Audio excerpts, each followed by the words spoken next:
morning. Welcome in to the Robert Allen and Friends Show here on the Triple Play Sports Radio Network. Not Robert Allen today, but you get Patrick Wheeler and Levi Peckinpah filling in for Robert on this Tuesday morning. Everyone's having a fantastic Tuesday so far. We have a lot going on today that we're going to dive into in just a little bit.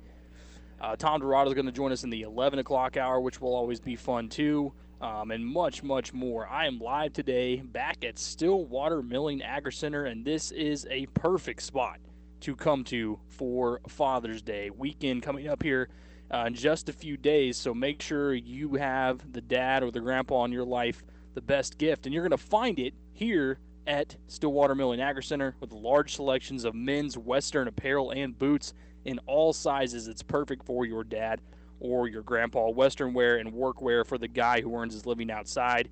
Wrangler cowboy cut and original fit jeans. Work boots by names like Red Wing, Dry Shot, and Irish Setter, and name brand cowboy boots and Western shirts, all available here.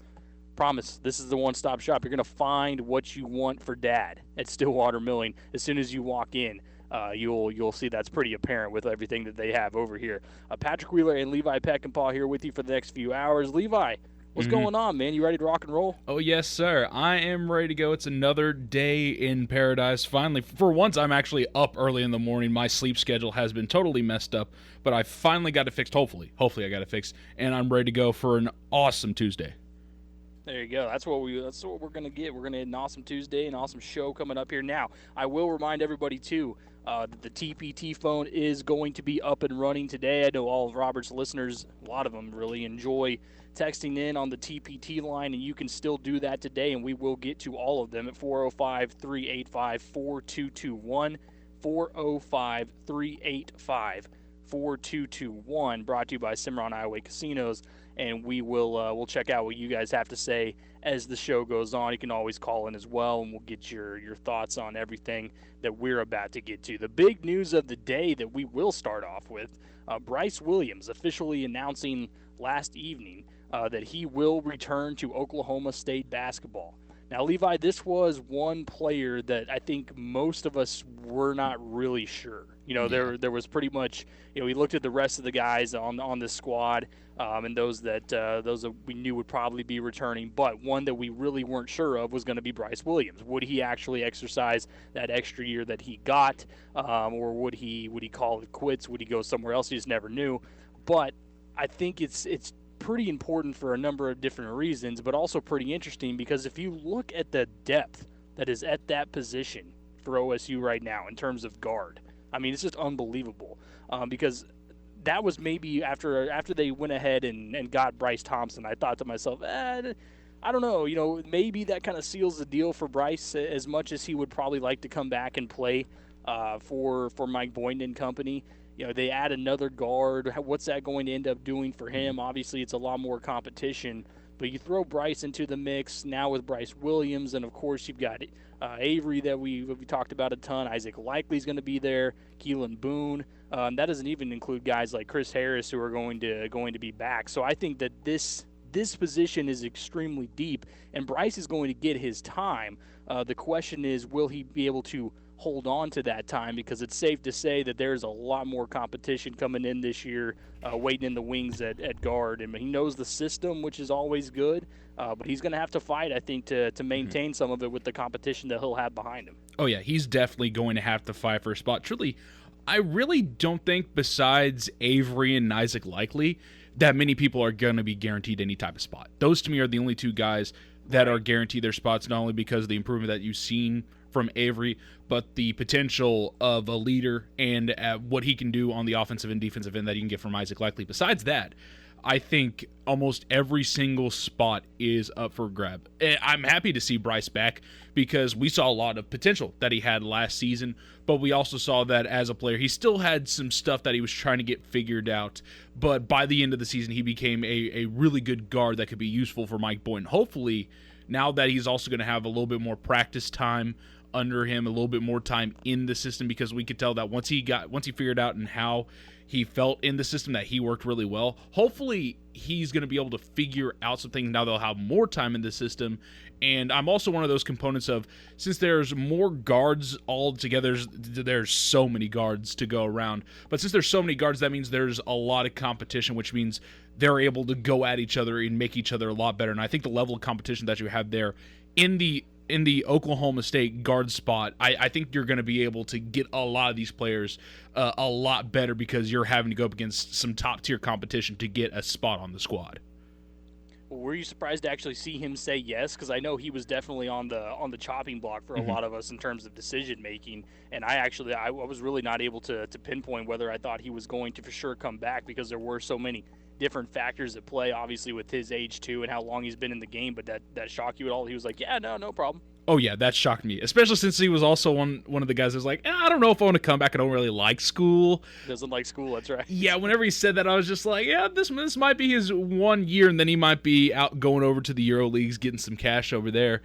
But I mean, hey, if he believes that this might be a spot that he can probably improve some draft stock, or maybe help maybe get him a little bit bigger contract over in Europe or wherever he can play some ball, then hey, that's up to him, and that's fine. I know he's had a lot of time going around from schools, but I mean, as long as he thinks that this can benefit him, then I don't blame him one bit for staying at all. I know it's going to be extremely tough competition, not only going up against other various guards to get a spot, but also just the competition and level you're going to face around the Big 12. But we already seen what he can do against those various guys, and he held himself pretty well whenever he was going. It's just those various moments when you could tell he was off the beat. He's got to be able to correct those and make himself more of a consistent player. And if he can do that, then he's going to get a lot of playing time for Mike Boynton this upcoming season.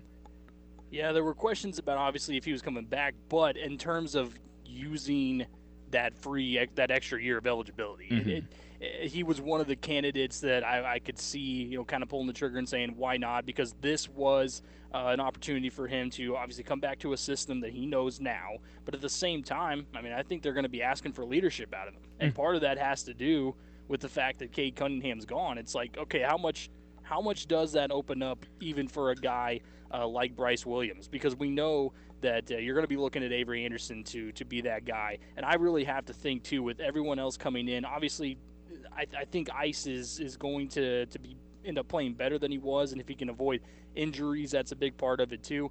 But I'm still not 100% sure, where he's going to fall into all this. I think Bryce Thompson is in for a big role. I really, really do. And if that's the case, then Bryce Williams is going to have to carve out more of an opportunity for himself later on down the road. What we did see last year, though, he ends up averaging 7.3 points per game, 1.8 rebounds, 1.9 assists.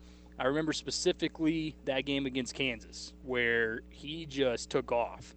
And when we saw him in that one, he had a couple of huge dunks, including that one that ended the game. I think that was actually personally my favorite game of the year last year because he was instrumental in taking the Jayhawks down.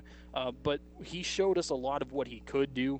And I think that there were times it looked like he could be the spot-up shooter. The only real down part I saw to Bryce Williams' game last year, I'll see if you agree with me or not, Leo, but the only one I saw last year down the road was when we did see Cade out there towards the end of the regular season a bit. He tried to kind of step in and be that guy, but obviously it was Avery Anderson's role, and Avery Anderson took over, and even when that was happening, you could tell Bryce kind of had that glint in his eye, like, look, there's more touches about to be freed up here. I need to take my shots. I need to make things happen, and that's just not really the player that's not the role that's designed for him. He's more of a guy that you want to be able to get you a big bucket, can hit it from outside, can hit the three, and obviously has the ability to drive the lane and can fight through contact. You want to see a little bit more toughness this year too. But if you can get that out of him and he can really come in and understand that, all right, Cade's not here, Avery's going to be the guy, but let me kind of settle in as a bit of a role player, which is not easy for anybody. And I think that, Bryce Williams has that a mantra about him where he kind of wants to be the alpha dog, and I can understand that. That's important to have that confidence, but he also has to understand where his role is on this team because, like you've said, with the plethora of guards that are here, This isn't a team that you're saying, hey, we want everybody to go out there and just put up a ton of shots and force things and make things happen. No, when you have a lot of guards, you want to play quick, you want to play smart, and you want to see if you can, dribble penetrate and get some guys open at times too. So they're asking a lot here for Bryce Williams to step into it this year. However, I think his role has the ability to expand as we go along. I'm hoping by the time we get mid-season, maybe even before that, we can get out of non-conference. We're starting to see a little bit of what Bryce Williams is going to bring to the table, how he meshes with guys like Avery Anderson and Bryce Thompson, because they do have the ability to be, I think, lethal threats from outside. And when you get them all going in the same game, it's pretty much watch out because we know what they can do. It's just going to be a question to me of how much he will adapt and be willing to take on, and then at the same time take off when asked to do so to kind of fulfill the role that's going to be applied to him coming up this year. I'm excited for it though because I think Bryce is a big part of what this team wants to do with all these guards. So we'll see. Oh yeah, there's definitely going to be a lot of potential, and I can agree that towards the end of the season, the big game that I get the whole reminder of that West Virginia game where it was Avery's coming out party, but you can see that from Bryce Williams during that time. He was wanting to be the guy that had the breakout, and you could see some wild shots that were being taken by him that kind of put you in the back of your seat, and you're like, okay, man, you had the good momentum going. You need to calm down a little bit. It weirdly enough reminded me of an NBA comparison, Deion Waiters a little bit, where he gets up and it like, oh, I'm the guy, I'm going to chunk up these shots, and it just hits backboard and is nowhere near the rim. To me, if Bryce can figure out what kind of player he is in the system, if he can figure out what he can excel at, which at some points you could tell that he had it on the money and he was figuring out to where he could use his little bit of athleticism to get to the rim, then occasionally make a shot. If he can figure out how to carve out a role, to me, he's going to do really well in Mike Boynton's system. And even if he carves it out a little bit more, then Mike Boynton might say, hey, since you've been able to do so great with this on your plate, maybe we'll give you a little bit more. And then they tried to put him in that role that he was really wanting against West Virginia, that he was wanting against those teams. But at that moment, he just wasn't that type of player. Maybe later on in the season, like you're saying, once you get out of non-conference and once you get to playing your Big 12 games, you might see him step up to that type of level. But you just can't force the hand. Right, exactly. And he's like most players. He excels when he lets the game come to him. He doesn't, when he's trying to force things, bad things sometimes happen. But what we did see was that when he did let the game come to him, and then he showed off that explosiveness too. That's the thing that set him apart. Is when he got a clear lane or even just a couple of steps, like there was no stopping him to the hoop. And when he combines that with being able to hit outside shots, that's where you see the real Bryce Williams kind of come alive. And if you can get consistent play from him like that this year, then he's going to be a big part of what Oklahoma State wants to do on the basketball court. We talked about it last year a lot going in. Is like, you know what? This team clearly wants to run a lot. They want to get up in transition. They want to score quick at times. They want to move the ball and get their guards open. They've got so many guys out here that can shoot it. We know that. And that's, I think, going to be their focus once again this season is let's see how, let's outscore some guys. Let's play tough defense on the other end and just kind of work with our speed and our transition game a bit. And I don't really have a huge problem with that. I think that's a system that Mike Boynton enjoys running. Bryce, again, kind of fits that mold when he is on. So I think it's big for him to come back. It would seem quite a bit more maybe important for a lot of different reasons if there weren't as many guards at this spot. You never really complained about having too many, though, if you're thinking about it. But he is someone that is going to be how he responds to this competition. And I'm going to be watching a lot about how he and Bryce Thompson specifically really get along together, because we mentioned him and Bryce Thompson and Avery Anderson quite a bit. Will they be able to, how will they mesh? How long will that take? Will we see a lot of cohesiveness early? And that's kind of the same to me for Bryce Williams. Will he and Bryce Thompson and Avery Anderson be that big three? And you can throw Isaac Likely in the mix too, and all of a sudden, if that's the case, you got four really solid guards that are out there at any given time. I think that's maybe another thing about Bryce's game too that, if we're being honest, Levi, Mike Boynton would probably want to see more of is, for instance, when Avery Anderson is off the floor specifically, what can Bryce give you? Can he pick up the slack at that time? Can he mesh with guys like Bryce Thompson and be an off the ball player, make things happen when Isaac Likely's running the point? So there's plenty of things that they're going to ask him this year. He's versatile enough to where he can do so. I'm glad he went ahead and came back because, again, if you look at it in terms of extra year and eligibility and all that, yeah, it's something that he probably wanted to take advantage of because he said, maybe he goes overseas and tries to find something and then has to maybe try to fight his way into some sort of team on the league eventually. It's probably a long shot, but he's going to give it a chance at some point. If anything, this gives him an opportunity to play well one more year, get his name out there a little bit because Oklahoma State basketball is back in terms of recognition, that's for sure, and see if he can't help this team get on a run. Let me ask you this too, Levi. Is there any way that because of what Bryce Williams is doing here decision-wise, that could lead us to maybe cautiously speculate that we might have some good news coming down the pipe for OSU basketball in terms of, postseason, all that stuff that's pending with the NCAA? That could. That's something also to really think about for the future, because I remember yesterday for the afternoon sports show, we're talking about when is the ruling going to happen? When are we going to figure out about this happening?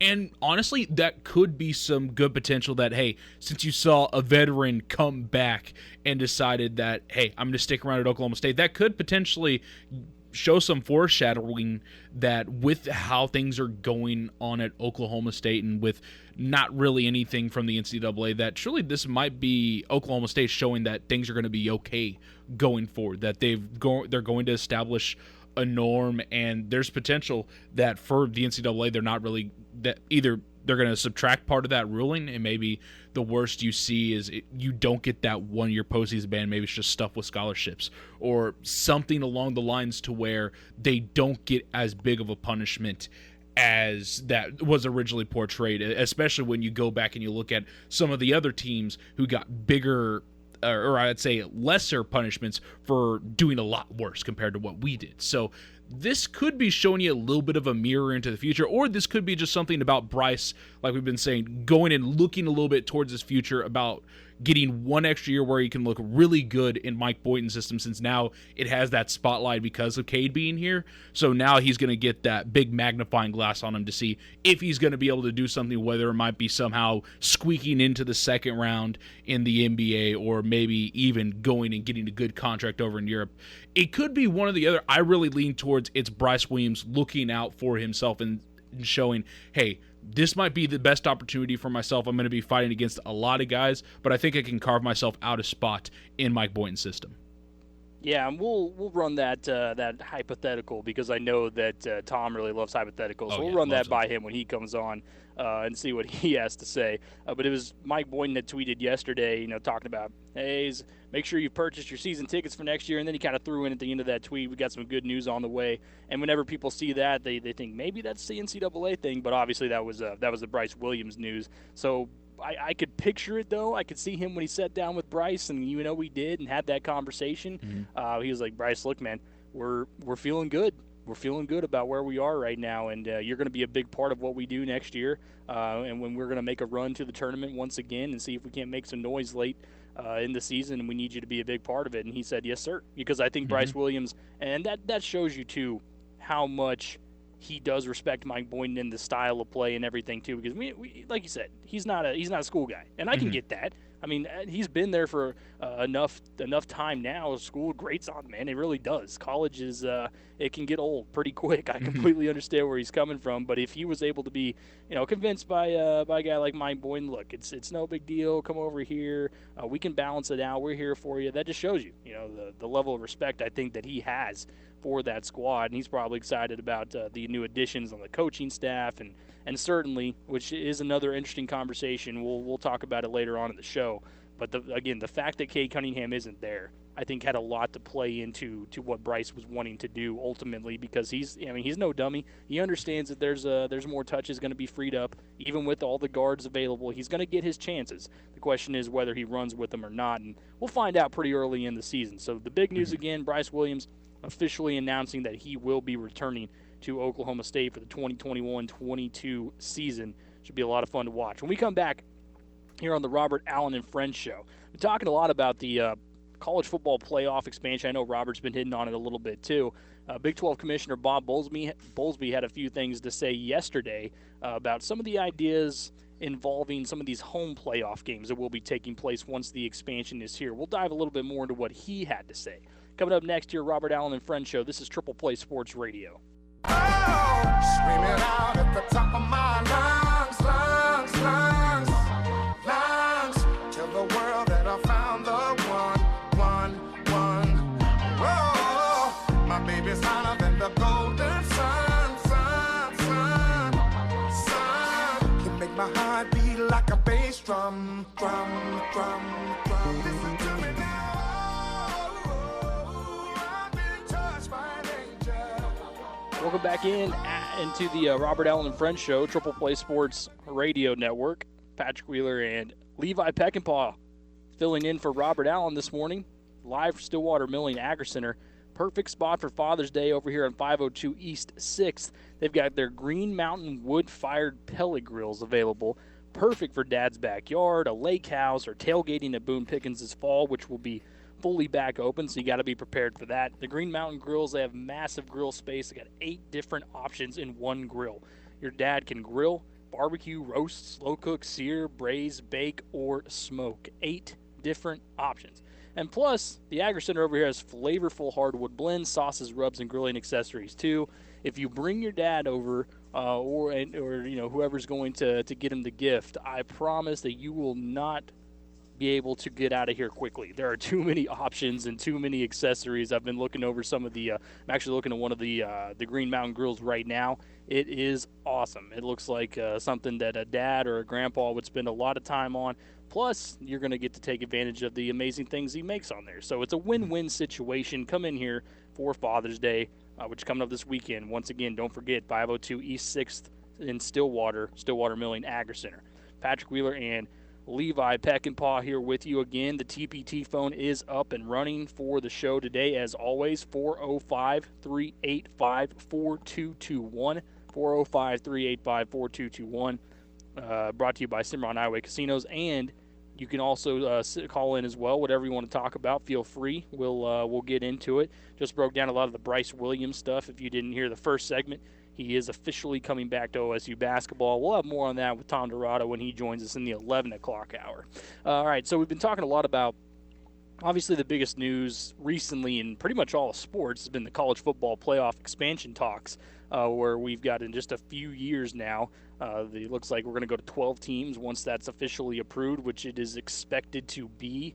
But it was an interesting kind of statement, I thought, yesterday, Levi, from the Big 12 Commissioner Bob Bowlesby, who I've said, by the way, you know, I feel like Bob Bowlesby. We always talk about Greg Sankey, right, in the SEC, and clearly he deserves a lot of respect for what he does. I know people are like, what do you mean? He's the SEC commissioner.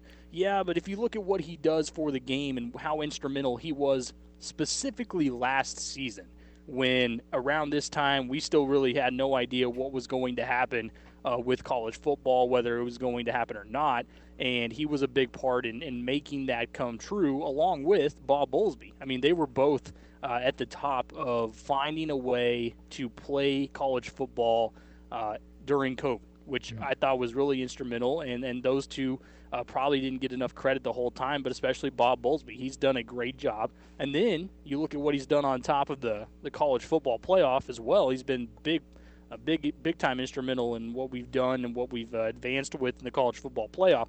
So every time I think of Bob Bowlesby, I'm like, you know what?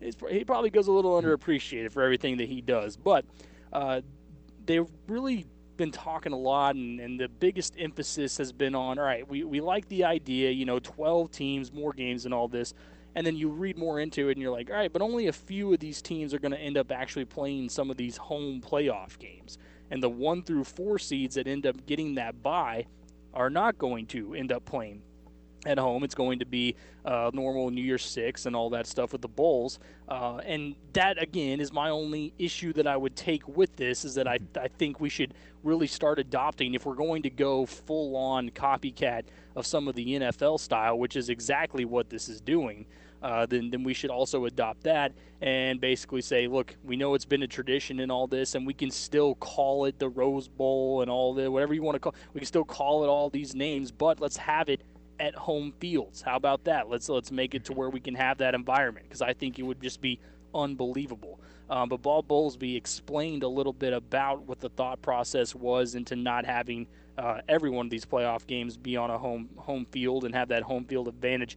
He actually went into a lot of detail about different things. Here's what he said, though. He said, quote, I think we've always honored the sanctity and the tradition of the bowl environment, and we have consistently, either through the 4-team playoff or the New Year's Six games, honored that and tried to do things that help everybody. I think you also run into the very practical aspects of, I'm not sure that playing in East Lansing, Michigan on January 7th is a really good idea. I think those games probably do in significant ways favor warm weather schools, but there has to be some accounting taken of stadiums that have to be winterized in the months like December and January and the like. So I'll stop it there first, Levi. I thought when he said that, I was like, yeah, I mean, you know what? You might be going a little deep with that on the details, but at the same time, like, that's football. I've always thought that, look, you have to, that's what happens when you play an outdoor game. You have to be ready to take on the elements that are outside with you as well. And you think people wouldn't love and also pack out a stadium in a cold region at that time? Of course they would. That's part of the environment. And I get it. You want the best product out there that you can possibly have. But if it means sacrificing a little bit of that to have that home field advantage, which, I mean, it's just hard to explain how crazy that would be. You know, we talk about home games at some of these big-time football schools being big deals, obviously, every Saturday. But add playoff implications to the mix, come on. That would be next level like we've never seen. So I think it would kind of be worth it in that scenario. Oh, yeah, easily be worth it. I mean, people would trek through the cold, snow. Well, some people might be crying, oh, it's a little bit of snow. People up in Buffalo are throwing each other through 2 foot of snow and tables. So there'll be so many people when it comes to college football that would trek through no matter what. I mean, we've seen so many teams travel really well, and they go to universities really well. So if there was a team having to go to Alabama and play a game, I think that they would travel really well. Going down to LSU, I think they would travel really well. To me, it'd just be kind of depending on the school and how the alumni travels. I think no matter what, you would have teams and fan bases that would easily travel no matter the scenario, because that's what football's built for. You track through almost any type of environment, heck, sometimes even a tornado, not really a tornado, but you will go through almost any will to support your team and watch them go through whatever heck they're going to go through, and depending on whatever team. So to me, weather doesn't matter that much. They'll trek through anything no matter what. Yeah, when he mentioned that in the statement, I was like, all right. I mean, I feel like that's just trying to appease, and maybe some people buy that reason. I don't really buy that reason all that much. And look, as you know, this model is taken directly from the NFL. Mm-hmm. You look at what they do at that next level. When the NFL announced that they were going to add a couple of different playoff teams and give them that opportunity, everybody went crazy for it. Now, there's fewer teams, obviously, and there's a lot more interest with some of those teams. But at the same time, college football, when that happened, and even before, knew that coming down the pipe, there was going to have to be some sort of expansion. 4 teams was never going to be enough. You were going to have to expand. So they looked at what the NFL did. Then they said, all right, what else makes the NFL playoffs so popular? Oh, how about the fact that they get this home field advantage, and we know that usually, it's obviously going to run through one team to get to that Super Bowl, and then we keep the Super Bowl neutral site until obviously you run into a situation like last year with Tampa Bay. But that's the goal. And then it's the same way, seeing if the lower seed, can take on that challenge of going into an extremely hostile environment with everything on the line and finding a way to get it done. We all love that challenge added to it as well. And then, of course, Bowlesby goes on. He talks about that he wants to keep up the tradition and recognizes that New Year's Day and all that is a huge deal. And then I completely get it, too. I think he's trying to kind of cover everybody at the same time. But I will say this. I think that later on down the line, when we start amending some of this some of these details when it comes to the college football expansion and the playoffs. I think we're going to see a lot more home games involved, simply because the atmosphere is going to be absolutely incredible. The money that will come in with this, which I've got a number for you later, Levi, that's going to blow your mind, but the number that's going to come in for this is going to be just incredible for all these schools. On top of it, too, football is such a copycat sport. College football looks up to Big Brother. NFL sees what they're doing. Like, hey, do we like what they're doing here? Yeah, we do. There's a lot of different things that are going on that make sense in the playoffs, and that's what a lot of people care about. And I think this is overall just really, really good for the sport. My only thing would be, let's go ahead and make it to where you gotta, let's run it through one of these big schools. Let's run it through one of these top seeds and see eventually if we can get it done, and maybe add a little bit more parity to the league. Which again, I think that's basically your number one goal here, if you're the college football playoff, is to at least leave that door open, and that in a way kind of allows that to happen. Oh yeah, and I can understand wanting to hold by the traditions of bowl games because that's what's gotten us through so much. But with this new format, I really feel like it's kind of throwing that tradition. It's like, eventually we got to kick the tradition. Eventually it's going to get kicked out the window to where you're honoring all these bowl game traditions, because then you're going to be focusing on these new games, in which I'm in the same pattern of, if we're going to basically take an NFL style, let's also mimic the NFL and give all these teams that have the higher seeds some home games. Let's give them this advantage, which at that point, you could probably at least keep the brands in on the deal and say, hey, we're going to make these games the new bowl games, these matchups that you're going to see on these home fields, the bowl games, which I think the only thing at that point will then be, you'll have to deal with the, I guess it would be not the franchises, but the brands that hold the rights to certain arenas, which I think that's the main thing that's keeping it all tied together, is that there are so many arenas that are already tied to several bowl games, and so you're most likely going to have to try to finish out those contracts. Once those are finished out, that's whenever I expect the transition to where all these are going to be more home games. Then you can switch the brands from the Rose Bowl and all these other different bowl games to actually be in home arenas instead of these already set out arenas. It's to me, it's just something a little bit financial that's going on in the background that we have to deal with before you can get everything shifted over to having these names be associated with all these other places where you're going to have all these home games.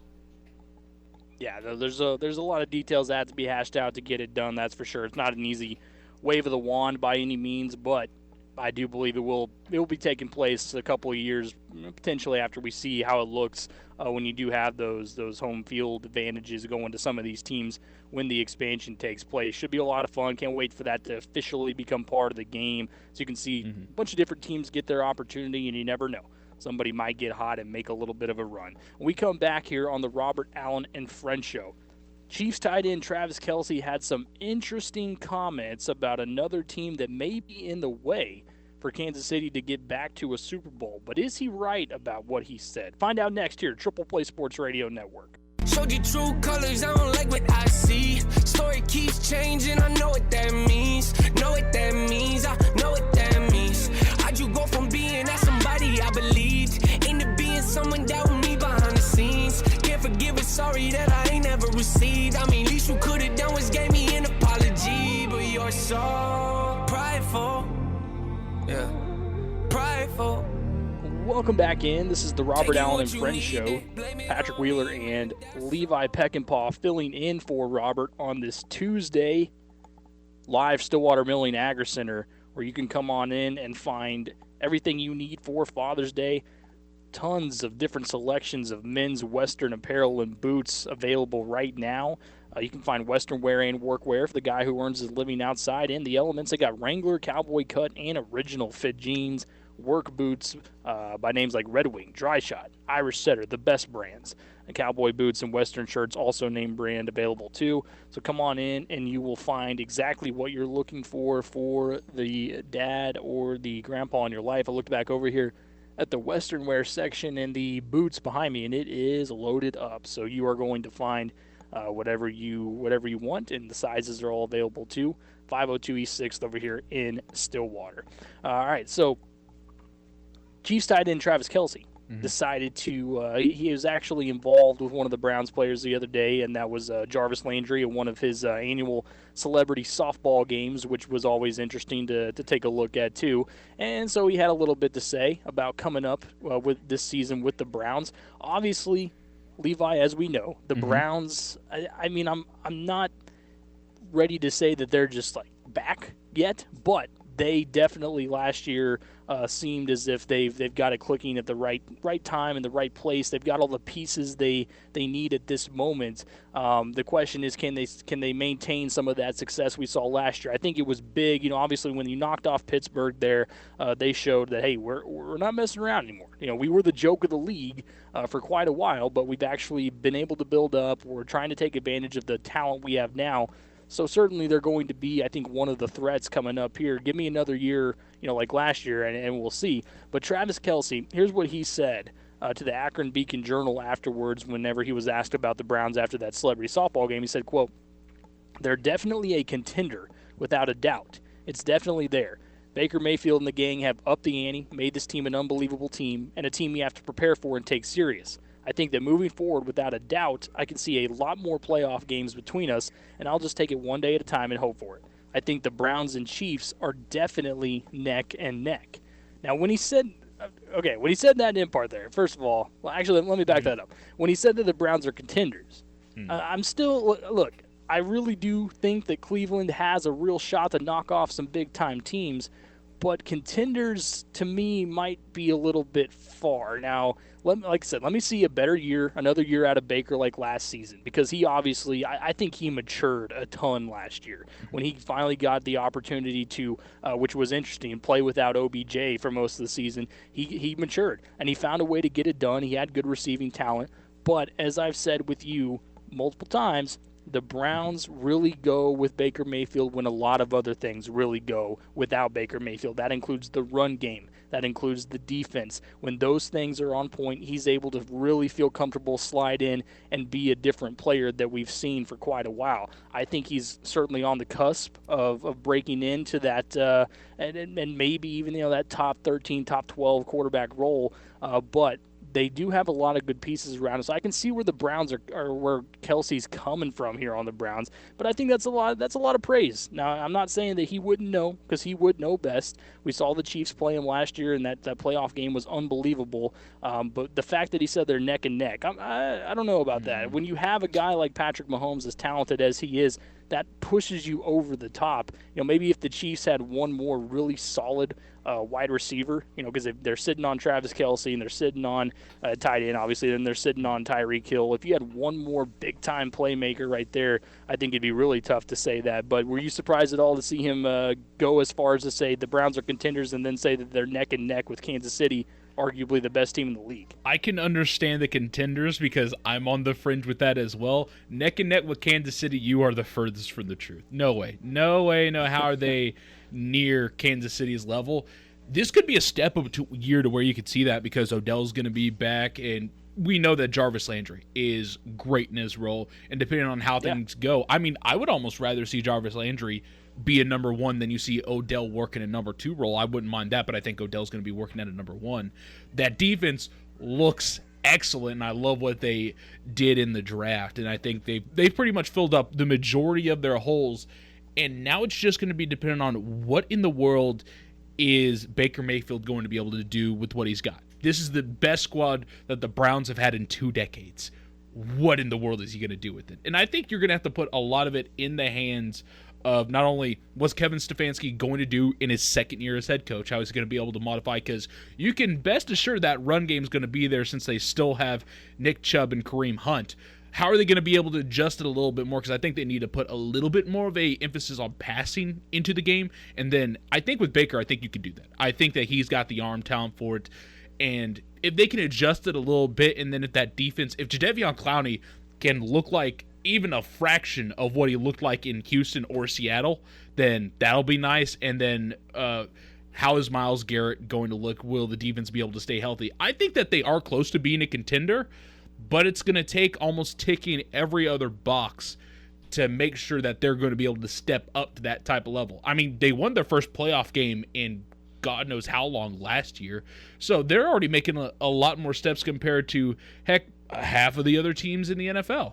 They are going way, way, way in the right direction. It's just now, can they hit the right steps to actually being considered a contender? I think that they're there, but to make it to where you're up to a Kansas City, a Tampa Bay level, even to try to get close like where Buffalo and where we've seen the Baltimore Ravens at some points, they got to make sure they can hit their right strides and they'll be there. I think they're close to being I think they're a contender, but to get up to a championship quality level, you're going to need to see major improvement from several guys, including Baker Mayfield.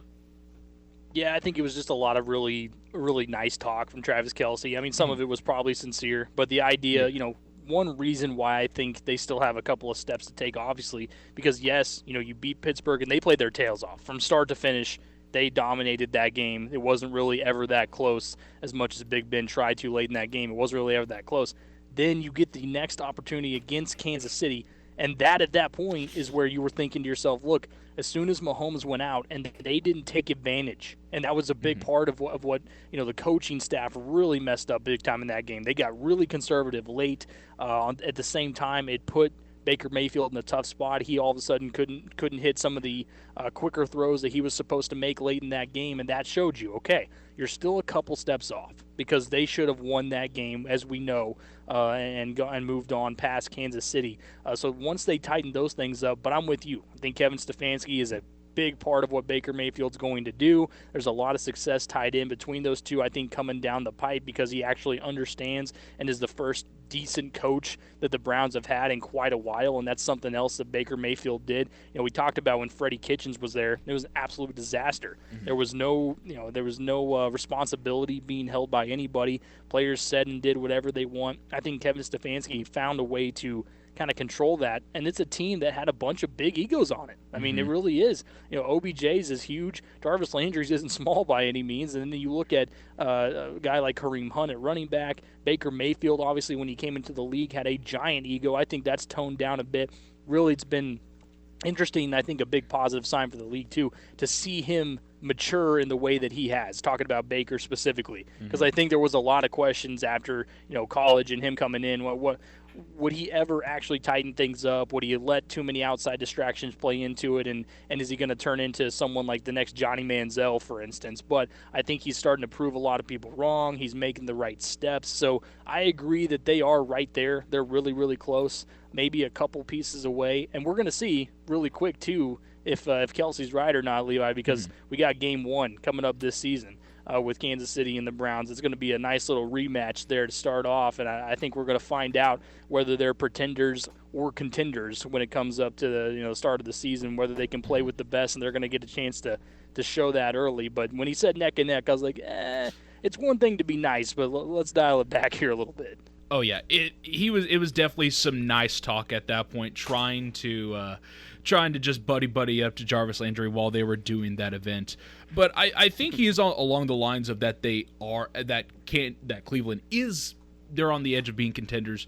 But again, we're going to see in that first matchup against Kansas City what they've truly got, because I think you're right. If you're not able to at least get past that benchmark of getting past Kansas City during that playoff attempt, and you weren't able to do that, you got to hope that these next little moves that they made, whether it was in the offseason and then the draft, that they're going to be able to help propel Cleveland forward over Kansas City. And once you get later on into the season and you see hopefully Cleveland takes advantage of several opportunities that they'll get against several other opponents, that Cleveland is actually on that right track of being closer and closer to actually being a championship contender. Yeah, I think he was on when he talked about, there's going to be a lot more playoff games between these two teams down the road. I'm expecting a lot of that too, and could be a nice little rivalry before it's all said and done.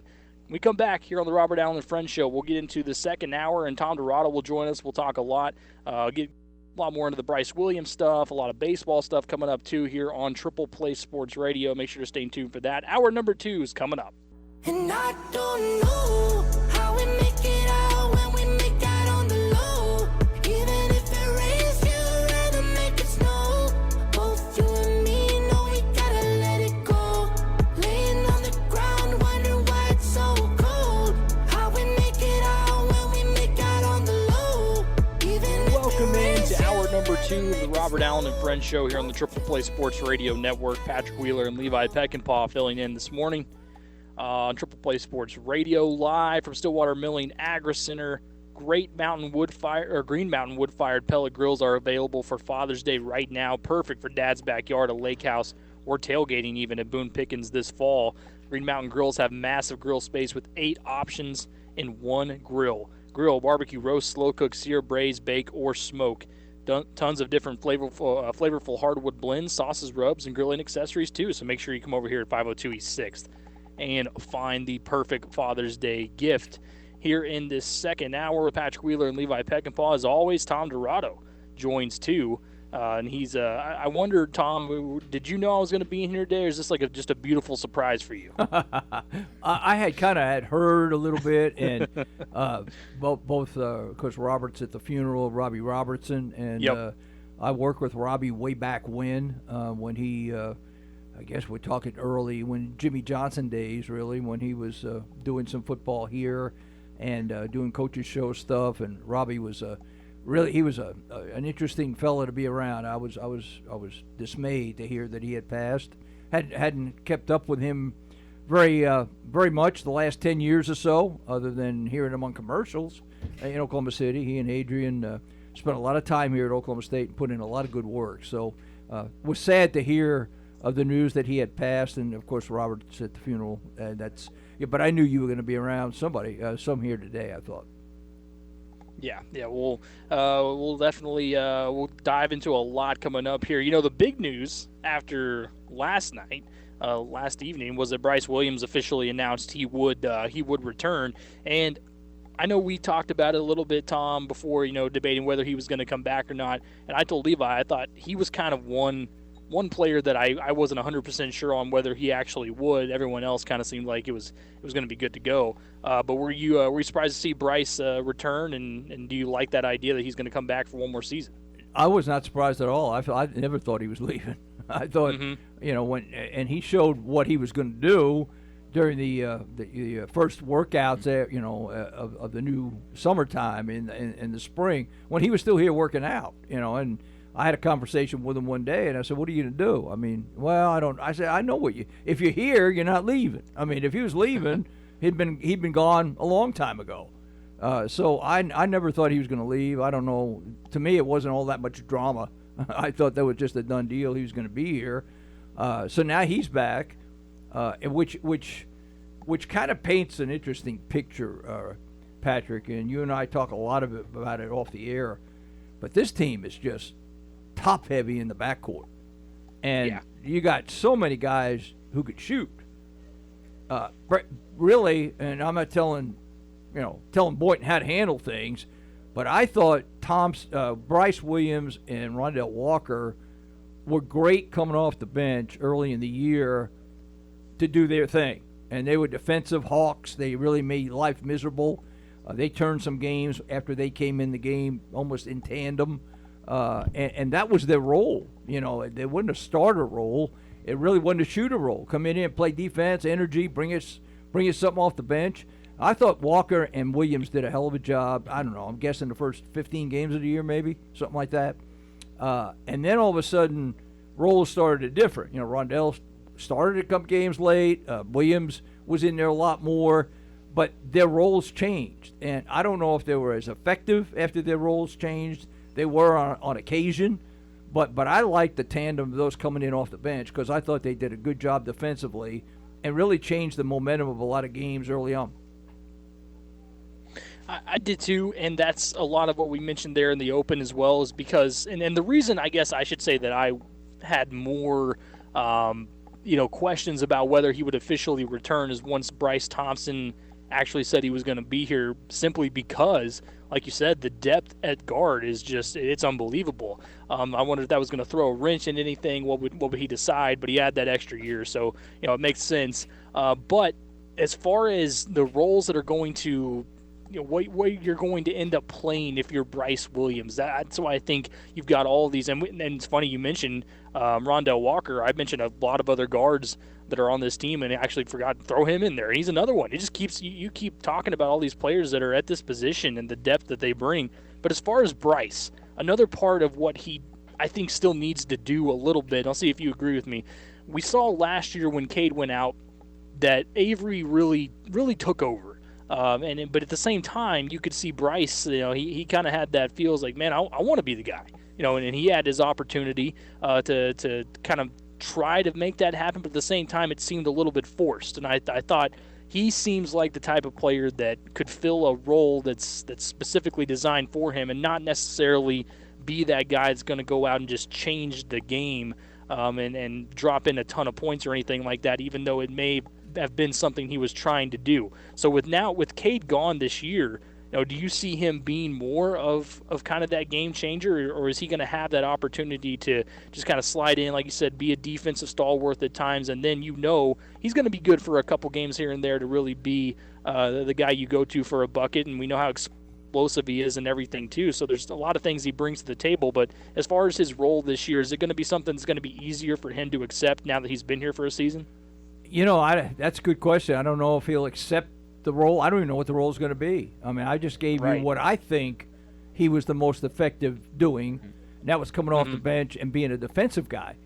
Because, he had some turnover problems. His final numbers were 54-50, assist to turnovers. Now, that's not what you expect to see from a guy who handles the basketball, right? You don't want that was Avery's problem 2 years ago. He was a turnover machine. But Williams was that way to some extent. Again, I'm looking at his final numbers, 54 and 50. I mean, that's not a great ratio as far as assists to turnovers. But he wasn't, in my mind, handling the basketball all that much when he came off the bench to defend. Now he got some points in transition. He got some points after steals, which he did. He got a lot of knockaways, and he set other guys up with knockaways.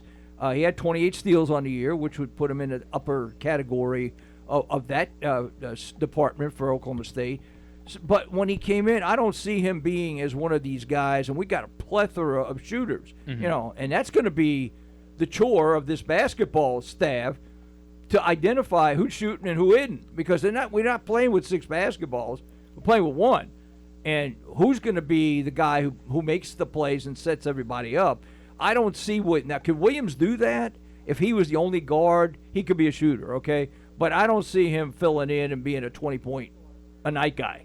That's not what the role I see him playing. I mean, we saw him get that type of opportunity against West Virginia. That was the game where we saw Avery Anderson break out. But you also saw by the shots that Bryce was trying to throw up. He was trying to be that guy that could be a 20-point per game type of. He could do that on a nightly basis. That's what he was trying to do. But as we saw down the stretch, it seemed like instead he was forcing up a lot of unrecognizable shots that truly was not in his repertoire up to that point.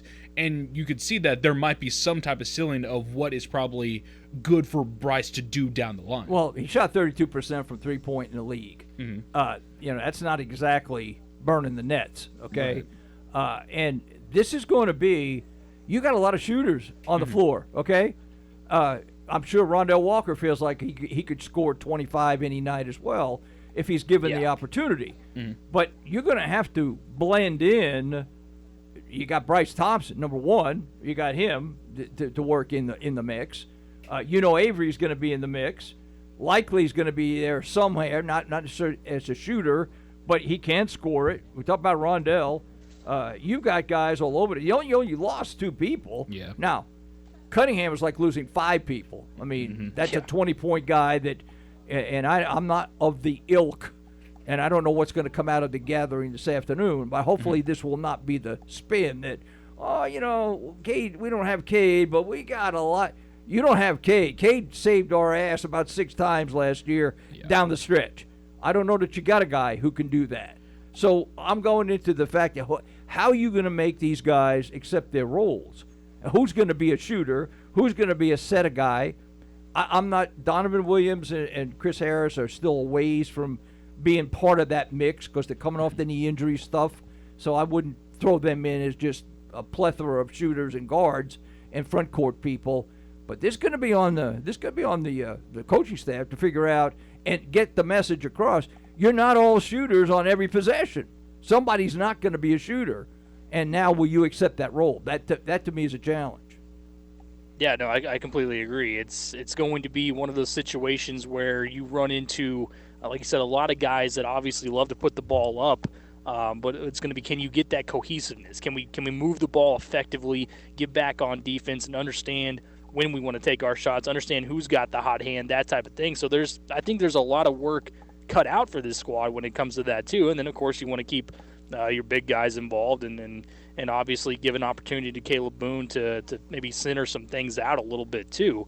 But as far as Bryce coming back, it did kind of, I was like, first thing I thought was, well, all right, that's great. So what's he going to do with the likes of Bryce Thompson, who I think is going to end up playing a lot more and getting a lot more opportunities before it's all said and done? Will he accept a bit of a role change if needed to? But, you look back at that game, Tom, that I said was my favorite game of the year last season for Oklahoma State was when they knocked off Kansas. And that was when Bryce played his best game, and I thought he went crazy in that one and really completed at the end. We kind of got to see everything that he was as a player. We saw the explosiveness, his ability to get the ball in the hoop and play really tight defense as well, and get back and on defense too with that speed. So we saw a lot of it in that game, and I thought, man, we could see more of that Bryce all season long. That would be huge. But it's going to be something that I think he has a lot to look forward to, but at the same time, a lot to work on. With that being said, Tom, am I thinking too much into it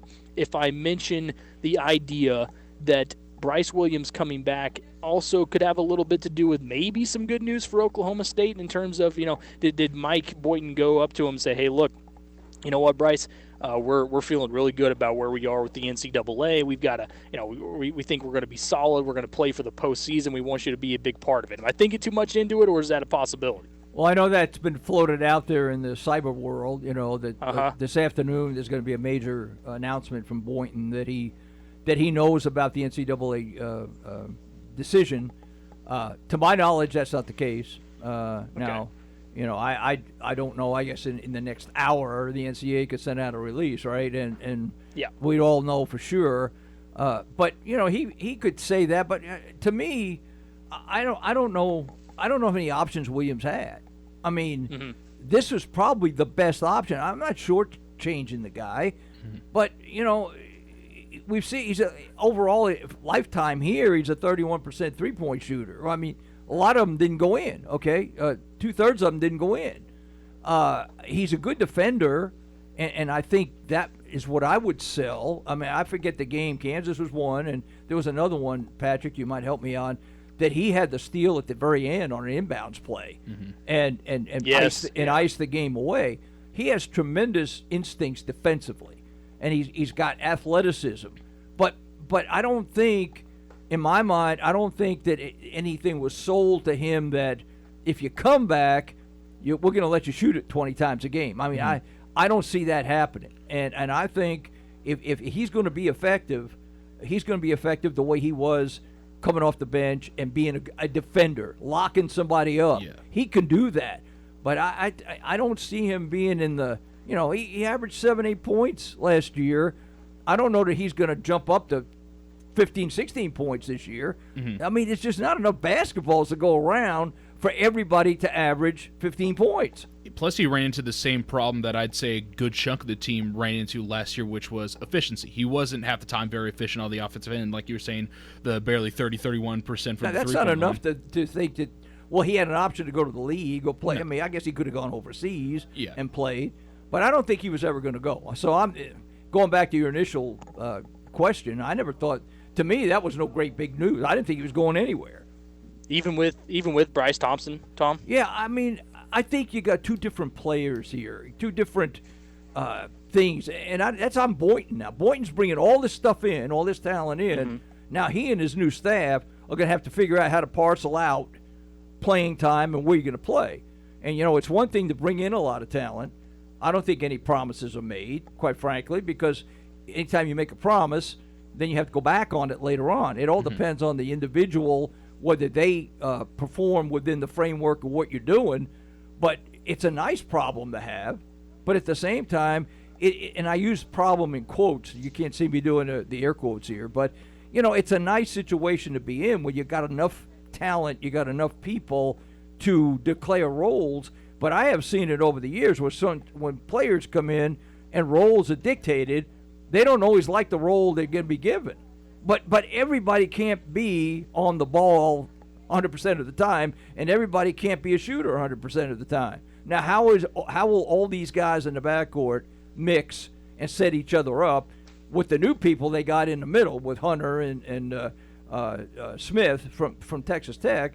They're also in the hunt for another guy who, on an NAIA level, that may or may not show up here shortly. May or may not, I say that. So you got a lot of pieces, Patrick, to have to put together. Good news is they're talented. The other side of the coin is sometimes the roles you set are not always accepted.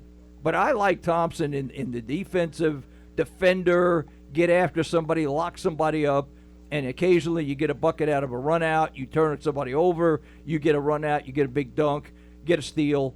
But other than that, I mean, I just don't see him as a go out there and get me 18 points a game. I don't see that happening. No, I don't either, and that's what I said as well. Is it's never really a huge problem to have a bunch of guards. It's just simply going to be like you said, can the roles, first of all, how can you define them to these guys, and will they be accepting of them? Because as much as I really do like Bryce Williams, I do have a bit of tempered caution a little bit if he's going to be able to be that guy. It's like, I can do that for you, coach. Or is he going to be more of, like we saw late last year, I want to get my shots up, man. If they don't fall, they don't fall. I'm going to get my shots up. So you're going to be asking a lot of different things of these guys, and if you can get it to really get cohesive, it gets dangerous because you can run down the floor, you can score quick, you can play good defense, and I think we're going to find out pretty quickly if this is going to work out or not when it comes up to next season. Maybe that's part of it too, Tom. You get more games back in the non-conference, and you allow some of these guys to gel. You're doing that obviously in the offseason and stuff too, but once they get out in real game action, maybe we'll find get a chance to see if everyone's going to adapt to post-Cade Cunningham life, which I think is going to be a bit of a transition, no doubt, but we'll find out pretty quickly whether these guards are going to be on the same page or not with some of these non-conference games by the time the Big 12 rolls around. Obviously, we all know they've got their work cut out for them there too. Yeah, I would say, and there's no doubt you got enough guys to put the ball in the basket. Yeah.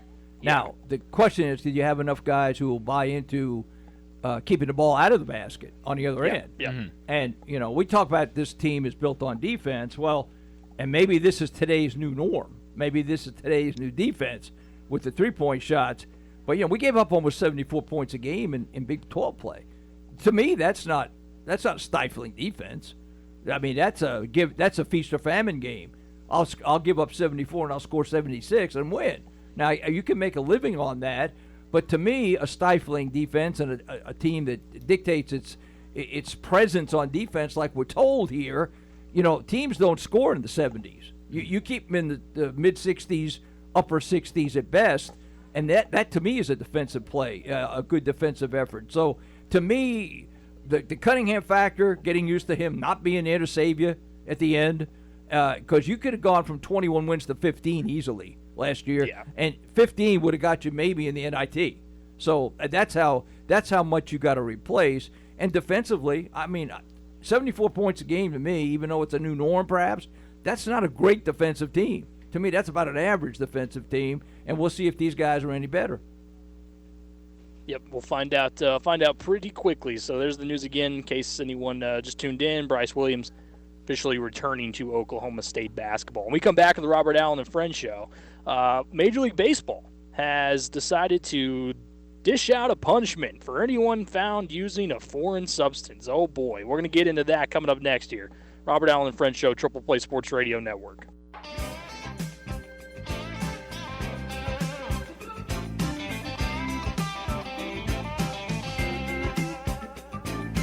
Baseball season's underway. Well, you better get ready for a brand new day. Hey, Chicago, what do you say? Back into the Robert Allen Friends show, Triple Play Sports Radio Network. Patrick Wheeler and Levi Peckinpah, Tom Dorado with you as well. Live Stillwater Milling Agri Center, filling in for Robert today on this Tuesday. Don't forget they've got Green Mountain wood-fired pellet grills available for Father's Day. Come on over and you can find the grill that has 8 options in one. You're going to be able to get Dad whatever he wants over here at Stillwater Milling Agri Center, 502 East 6th in Stillwater. So it's been interesting because we've talked a lot recently about things that have taken over in Major League Baseball, and the big topic is pitchers using foreign substances. Is it something that's really a big deal? Is it actually causing performances to change in the game? Well, baseball is now coming out with somewhat of an official statement today, an official rule change and all of that. The biggest part of this this new punishment, if you will, is that players caught with a foreign substance will be suspended for 10 days. However, it will be a 10-day suspension with pay involved with that as well. So to me, this was basically Major League Baseball, shaking their fist at the league. Hey, we're disappointed in this. This was not good. We're going to slap you on the wrist pretty hard this time, but next time, don't even try it. That's what I got out of Major League Baseball. And this goes for any substance, whether it's sunscreen mixed with rosin that we've talked about a lot, or it's the spider tack, which we know actually does affect spin rate. So I'm not sure that this actually deters anything. If you're still going to say, hey, we're going to give you 10 games, but don't worry, the paycheck won't be missed. It's no big deal. And I don't understand why rosin and sunscreen would be involved and would be banned. I mean, that doesn't do anything besides grip. Just ban the spider tack. That's clearly the actual performance enhancer involved in this. I don't think it does anything. If it's such a huge deal and it's such an issue, then suspend them 10 games without pay. When I read into that, I was like, this is just another example. Major League Baseball pretending to care, pretending like they're going to actually do something to curb another issue that's going on, but it's not. It's just another throw-the-bone situation. Seems like a bunch of BS to me. I don't know what you guys think, but it's just a bunch of BS. I agree. It's an optics thing. If it was such a big deal, why wouldn't it have been a big deal first day of the season? If Major League Baseball was right on top of this, we would have been sending this out in spring training that we think you guys are cheating on this thing. What's the next thing? You can't rub your hand on the dirt. Take the rosin away. I mean, that's a foreign substance. We don't want that happening. And umpires, I've said this 1,000. They got more than they can handle. Okay, to even get plays right. That we got to review things all the time. You got a hard enough time getting a consistent strike zone. You got enough time making plays, bang plays at first, figuring out a neighborhood play. Now you're going to add this to. We got to check this out now and see who's got a foreign substance. Foreign substances have been around forever. Okay, we going back. Some guys got in the Hall of Fame. Using spitballs is what we used to call them back in the old days. Yep. When they doctor up the ball. If that's a problem with spin rate, then how are you going to take legitimate spin rate away? I mean, how do you know if a guy's got a you're gonna go frisk him on the mound? I mean, this is absurd. This is optics. This is Major League Baseball saying, we care now about the integrity of the game. If you cared about the integrity of the game, we wouldn't have 7-inning doubleheaders, and we wouldn't start guys at second base, in my opinion.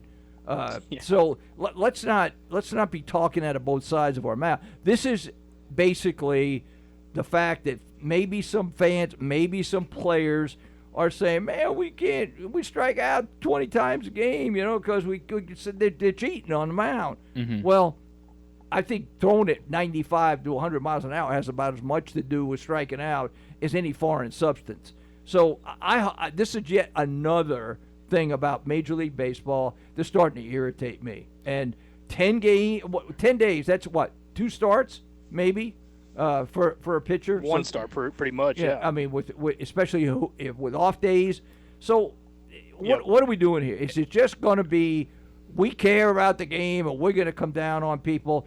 Then what about the appeals? Maybe they go to Wainwright, and I've heard people say, well, we're going to target the pitchers who have gone from this level last year to this level this year, so they must be cheating, right? Okay, what are you going to do? Would Wainwright be one? Wainwright had a horrible season last year, so are we to assume that he's having a hell of a season for the Cardinals because he's cheating? I mean, come on. Maybe he is, maybe he isn't. And you have some players go, they're taking polls. Well, I think 60%. I think 90%.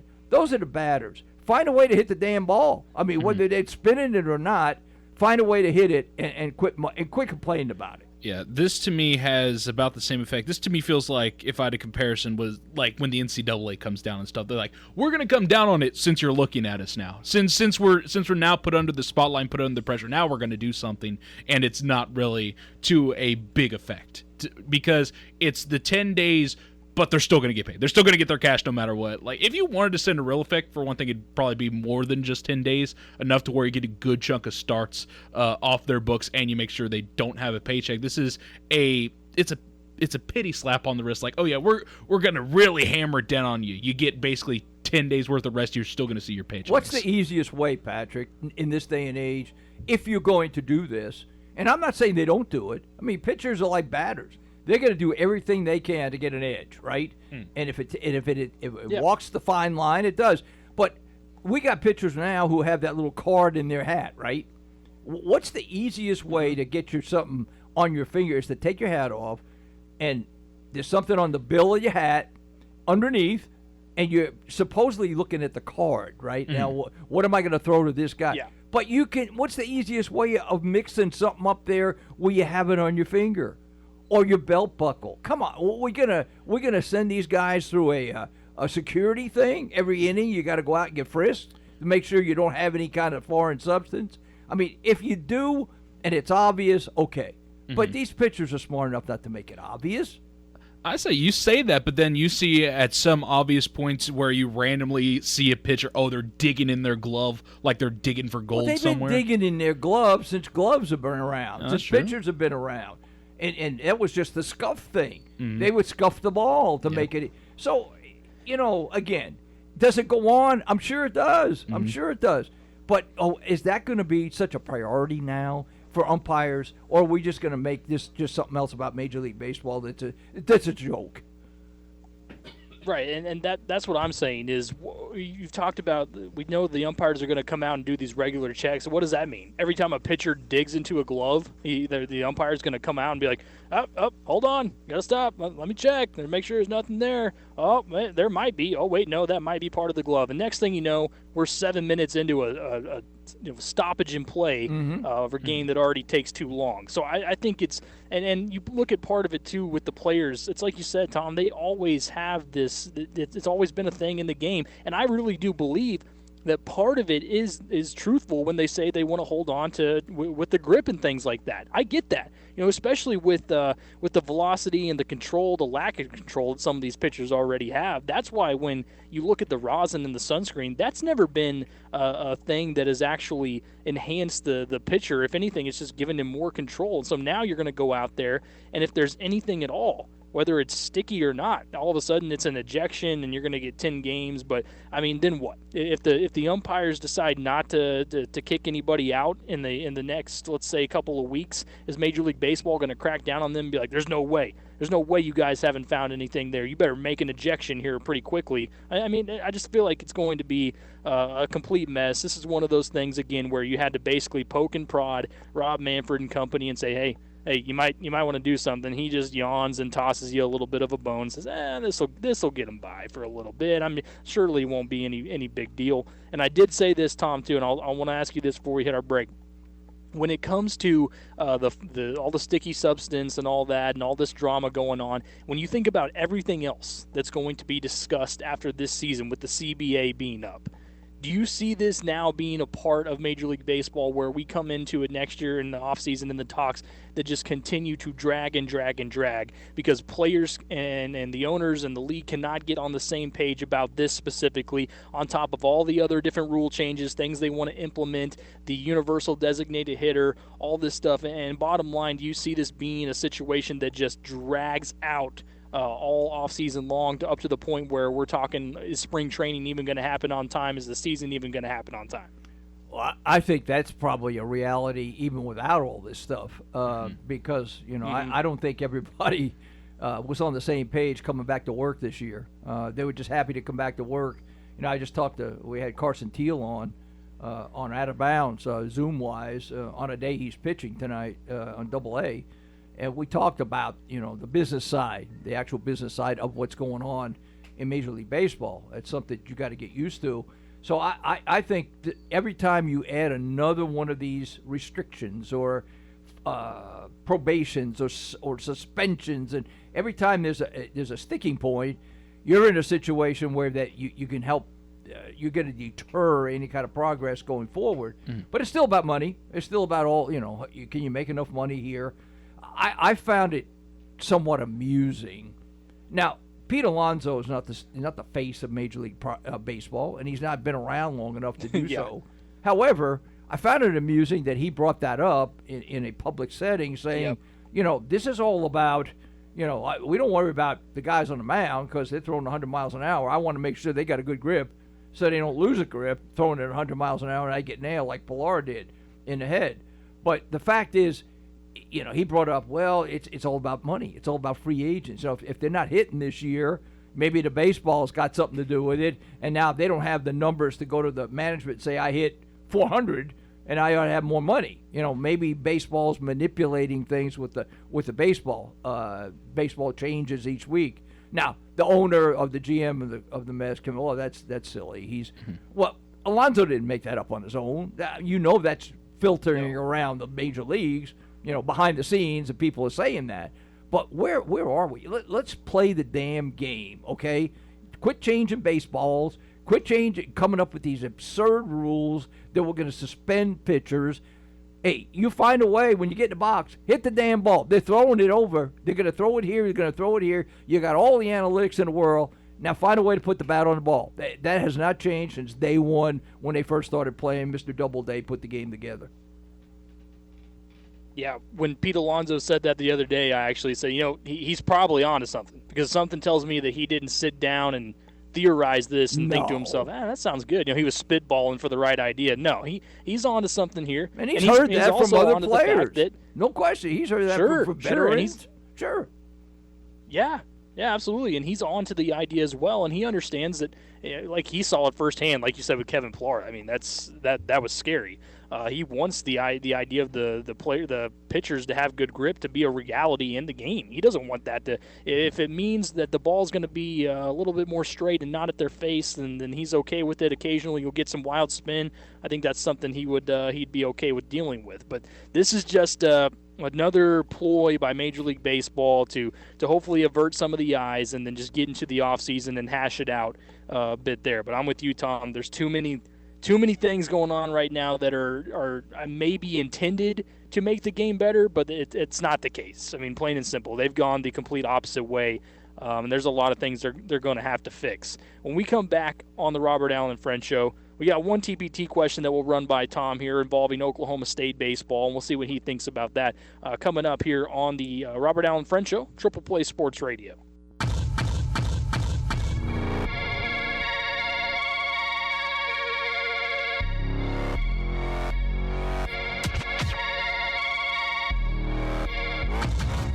Whoa. Staring as I go, I gave until my soul hurt. Never told them so. They're watching as I fall. Somewhere down below. Welcome back in, Robert Allen Friend Show, Triple Play Sports Radio Network. Patrick Wheeler, Levi Peckinpah, Tom Dorado here with you. It's Tuesday, getting into the afternoon here in just a few minutes. Stillwater Mill and Agri Center is where I am at today. They've got large selections of men's Western apparel and boots in all sizes, perfect for Father's Day. They've got your Green Mountain wood-fired pellet grills, all the accessories, and much, much more. You come on in, you're going to see this is actually the perfect one-stop shop for Dad coming up this weekend, so make sure to check them out. 502 East 6th over here in Stillwater. All right, Tom, so I've got a TPT question specifically for you while I still have you here. This one says from TPT 21, John says, ask Tom what is going on with baseball front office regarding coaching changes and in general with baseball moving forward, talking about Marty Lee's obviously, rumblings about Coach Walden. What would you say in response to that? Well, I'll say generally speaking, whenever you have a year like this, which turned out to be I think underachieving, to say the least. You can use injuries till the cows come home, and maybe we didn't get in the rhythm that we would like to have had, but all year long. But the fact is, whenever you have a year like this and the expectation level is high, which it always should be here at Oklahoma State, and we had a lineup, quite frankly, that probably brought this to a head. I mean, you and I have talked off the air. And I don't think we're saying anything that's unrealistic. I mean, there are a lot of teams in the Big 12 would have traded our lineup for theirs in a minute. I mean, that would have happened quickly, even though with the injuries. And if you watch enough of these regionals, which we haven't touched on, but if you watch enough of these regionals, everybody basically in the regionals has had injuries. Texas Tech had 6 guys who never came back. Never saw the field. 6 guys, 3 pitchers, and an all conference center fielder. Never played, but yet they got to the super regional. So, whenever you have a year like this, it ruffles some feathers a little bit. Lees leaves. That was it. That was the timing of that probably created a question or two. I think you're going to see here. I think you're going to see, as I've told you off the air, and I think I've mentioned to Robert on the air. I mean, I would be stunned if Roland Fanning wasn't elevated to that job. I'd be stunned if he was not the new Marty Lees, okay, moved up to that spot. Because Fanning's been here for a while in a different role, and he was an assistant out of Kentucky, and so I think that's probably where they're going with this. I'd be stunned if it wasn't. But at the same time, they're going to fill that spot. We've got 8 guys, I think, in the portal right now. Probably 5 of them you wouldn't even know if I told you who they were because they didn't play. Maybe the most prominent is Dom Johnson, who had some potential as an outfielder. I don't know what was in his thought process about leaving, but maybe he didn't see himself playing a lot here. John Kelly, kid from Rob Walton's hometown, back by the neck of the woods, East Rutherford. Kelly he didn't have a good year. Every time they put him out there, seemingly he struggled. So he probably sees the handwriting on the wall there, and there are about 4 or 5 other guys that who never saw the light of day and probably would not have put their name in the portal. Now the Rob Walton thing, Rob be first tell you it was a hard year for him, trying to find the right rhythm, the right combination. Got guys in and out of the lineup. Parker Scott Stanley, that disrupted rhythm for sure, being out. He never could get, Robleski straightened out. He was good one start, not good the next.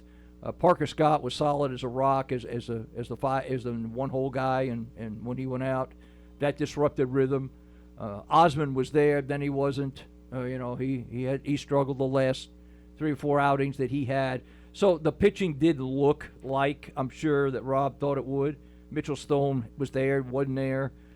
You ended up using Seifert a lot down the stretch in a situational situation. And he's not a bad lefty guy, for sure. For sure. Don't know about the Houston Morrill experiment. I don't know about that one. And he got hurt anyway. So anytime you have a year like we had and you come up short, you didn't even play Arizona. You got ousted by Santa Barbara twice. That creates a lot of unrest, if you will, by the fan base, and especially when you start seeing the teams that are moving on to Omaha, right? You start mentally, whether it's right, wrong, or indifferent, you start comparing. Well, were we as good as? Well, we played with Texas, right? They're going. We didn't play anybody else that's going to Omaha. Vandy, we saw what that was like, but we beat them the 3rd game. So you start, Stanford. They went to Lubbock and took care of Tech, and Tech beat us. So you start putting those pieces together. There's unrest, but I don't think it's a situation where we just have to just go crazy and say, well, this is happening, that's happening. Could there be movement? Yeah, there already was movement on the coaching staff. Maybe some self-evaluation from the top, and we're going to have a brand new, almost a brand new look next year. I mean, there'll be guys that have been at staples here. They're not going to be back, and you're going to have to go find new people. But that's what they're doing now. It'll be a reconstruction year, But at the same time, I don't ever look at our baseball program as reloading. We just restock. And that's what people expect, especially with the new stadium now. And when things don't go the way expectations are, there are always people who are going to want to know what's going on. Well, I don't think it's as dramatic as maybe as it looks from outside in. I guess that's what I'm saying, bottom line, to the texter. Sure. Yeah, no, I think you're probably right on that too. I mean, it's something that, like I said, maybe looks a little bit different than it actually is, but you do expect, and I think that's a good way to put it, a restock. Not as much a reload, but a restock. Adding to the stadium, there's a lot of different things that go with it. There's big expectations for this squad, no doubt, with the talent they keep bringing in. So, yeah, Oklahoma State baseball, there's your update on that with some of the changes with coaching and things like that. Again, you can send in your TPTs and we'll be answering the rest of the show too, just like John did there. Tom, thanks so much for joining us as always, and of course we'll talk to you tomorrow in the afternoon. Yes, sir, and I'll feel the same way about Major League Baseball tomorrow. So if you ask me, I'm not going to change 24 hours, although I do like whatever's happening because the Mets were able to beat the Cubs last night. That was good. Hey, that's all that matters. I need your Mets to keep beating the Cubs because, believe it or not, the Cardinals also found a way to win, which is a minor miracle in itself at this point. But, yeah, it was great to see that for sure. And I think your boy Francisco Lindor is also finally starting to wake up a little bit, so you got to feel good about that. Yeah, we talked about, he was down in the 180s for a while, hitting for a good portion of his time. Yep. But he's the kind of guy who's going to end up probably 245, 250.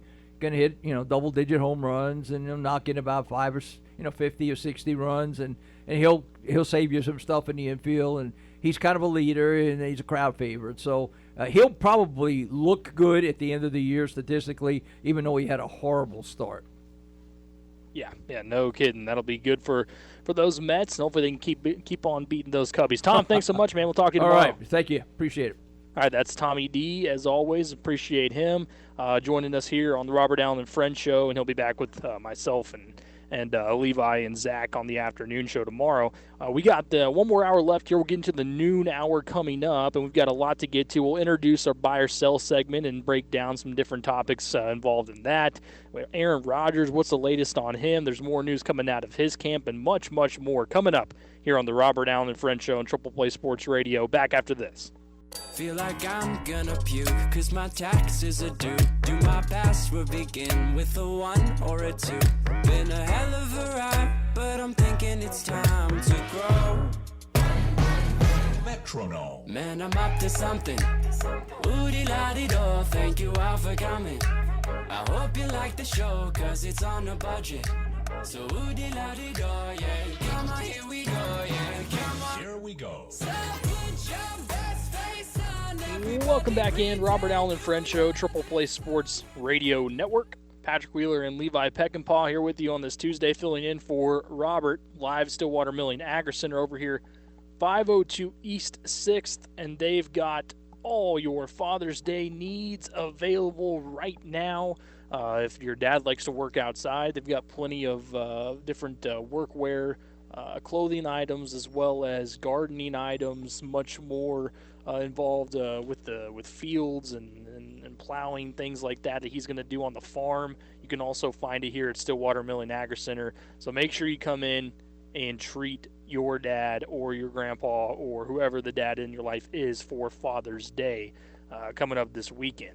TPT line is open here on the Robert Allen Friends Show, 405-385-4221, 405-385-4221. The latest one, TPT, let's see, number 615, said, "Miss Tom, but I'd like his opinion concerning inconsistency of the batters or your opinion, or ask Tom tomorrow." Well, and I think, Levi, that question is regarding Oklahoma State and the hitters and everything like that. Mm-hmm.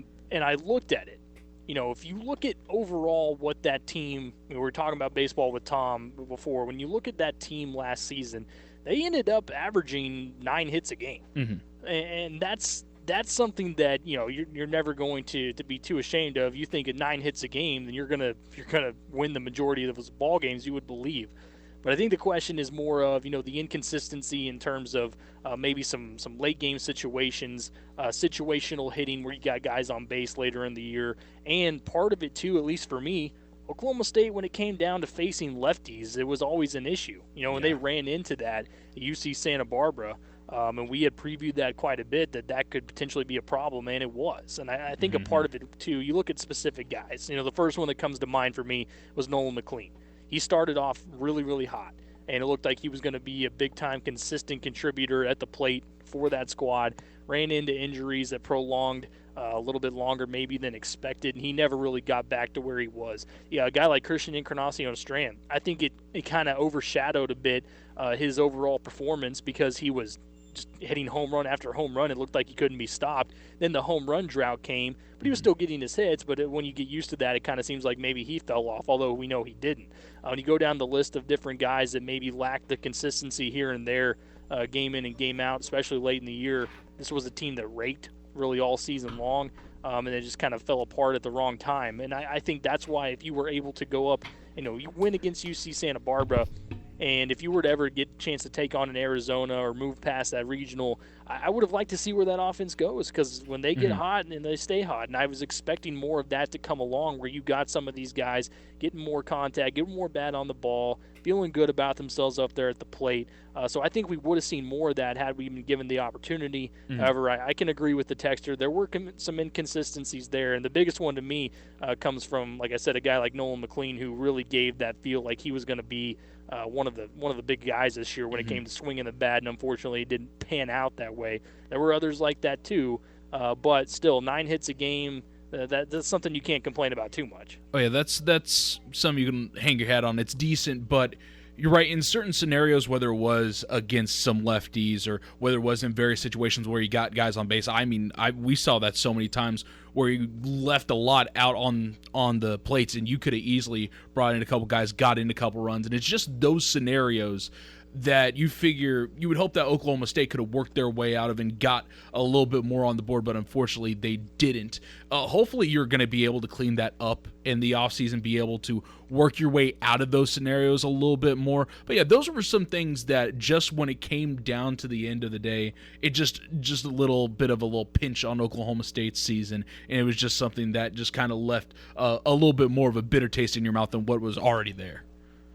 Yeah, that's why you hit it right there. The fact that the offense was so talented and dealt with some of those inconsistencies made you didn't want it to end, because you knew how good they really were. Right? They were going to run into a couple games where they were going to pile up a lot of hits. They were going to take it out of the yard, and that's why I felt confident about a potential run for this squad. Pitching was a big reason as well why they ran into some problems, no doubt, late. So kind of just all came together at the wrong time.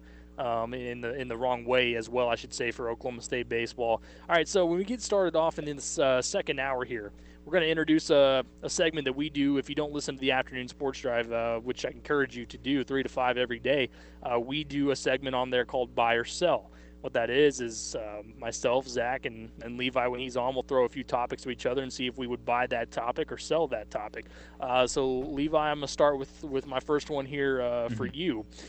Going back to Bryce Williams, he is the news of the day for Oklahoma State as far as they're concerned. And, we talked a little bit about this with Tom. You look back last year, just over 7.3 points per game.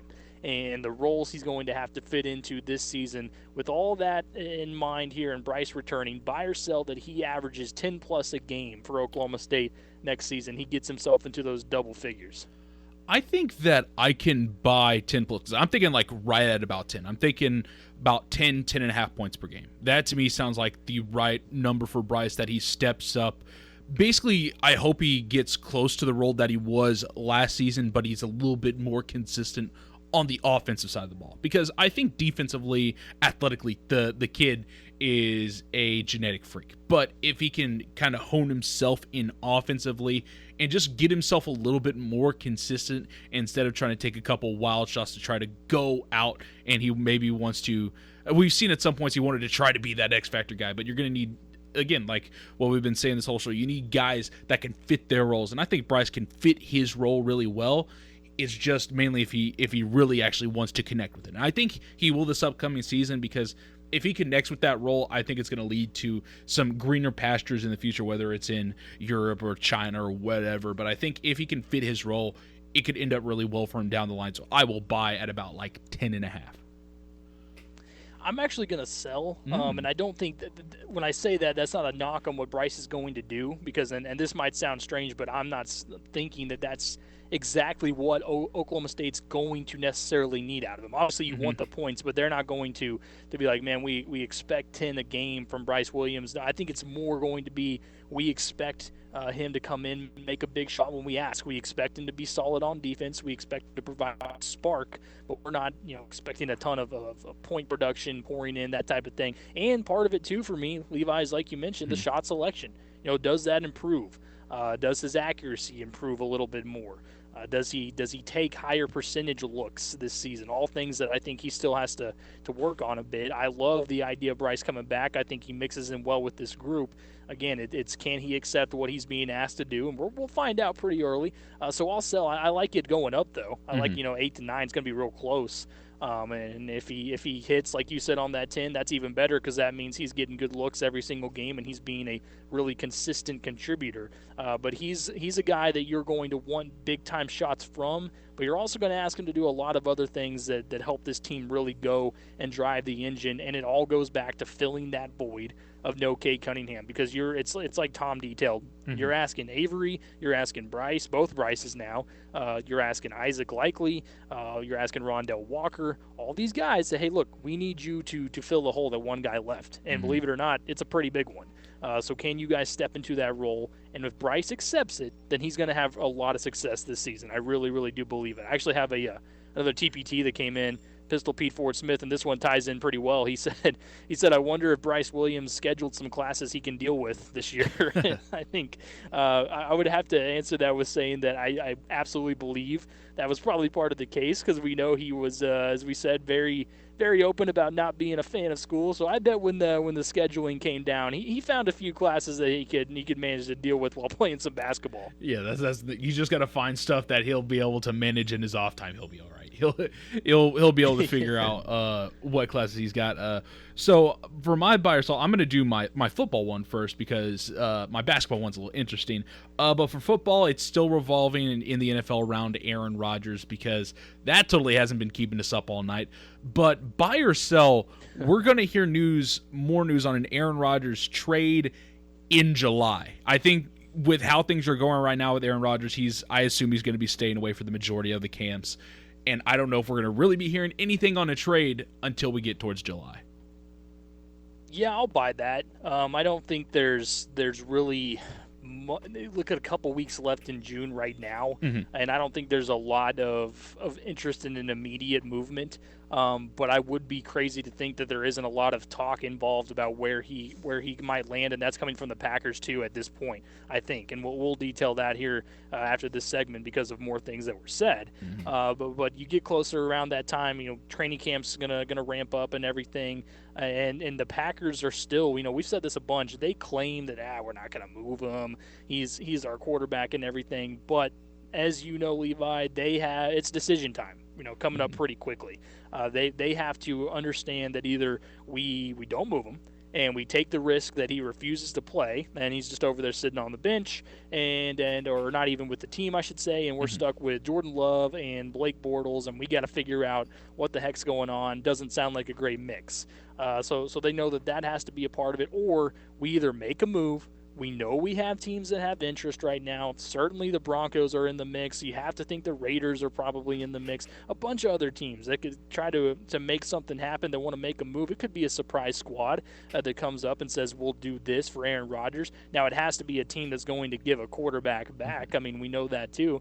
That's why the Broncos and the Raiders have the best candidates. If you get Derek Carr, if you get Drew Lock, all of a sudden if you're the Packers, you're still not feeling as well as you were with Aaron Rodgers by any means, but at least you got a little bit more experience going back there, and I think both of those guys would be a step up, at least from Blake Bortles. Again, not really being all that fair to Jordan Love because we haven't seen him play, but this isn't necessarily a time for the Packers where they're trying to experiment. I think it's we need a solid quarterback to help us get back to where we want to be with the weapons we have, because we know we're a contender. They are truly a contender right now, and in the NFC, they've got their work cut out for them. So I'll buy. I don't think we'll hear anything until July rolls around, and it's going to be a big deal either way. It's either, hey, the Packers have decided to come to terms. Aaron Rodgers got a lot of money. He's going to be extended.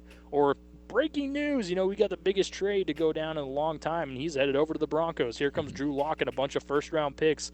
I think it's going to happen in July for sure, so I'll buy that. Yeah, I think it's definitely a July thing as well. From what all things are coming out of Green Bay that we'll get into in a little bit. Also, I heard something from David Bakhtiari as he was on the Pat McAfee show. Like, Aaron Rodgers is trying to take as much time away from this as possible. He's trying to get away from it. This is his vacay. It's vacation time. He's not doing anything. And I mean, he's the MVP.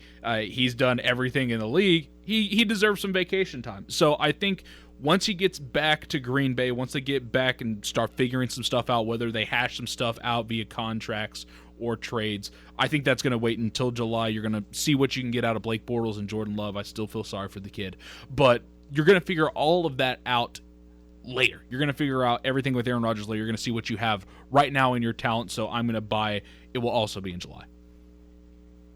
Yeah, it's a good point as well. Like you said, I saw that with David Bakhtiari, and he was telling us what we already knew about Aaron Rodgers, that he is in no hurry himself. And I don't think, I mean, it makes sense. He's sat back and enjoyed this whole thing. He's made the Packers squirm and in a way pretty much beg in a public forum for him to come back. And I think that was part of the overall goal for Aaron Rodgers at this point. So I'm going to go back to we talked about Travis Kelce back in the first hour. Had a lot of praise.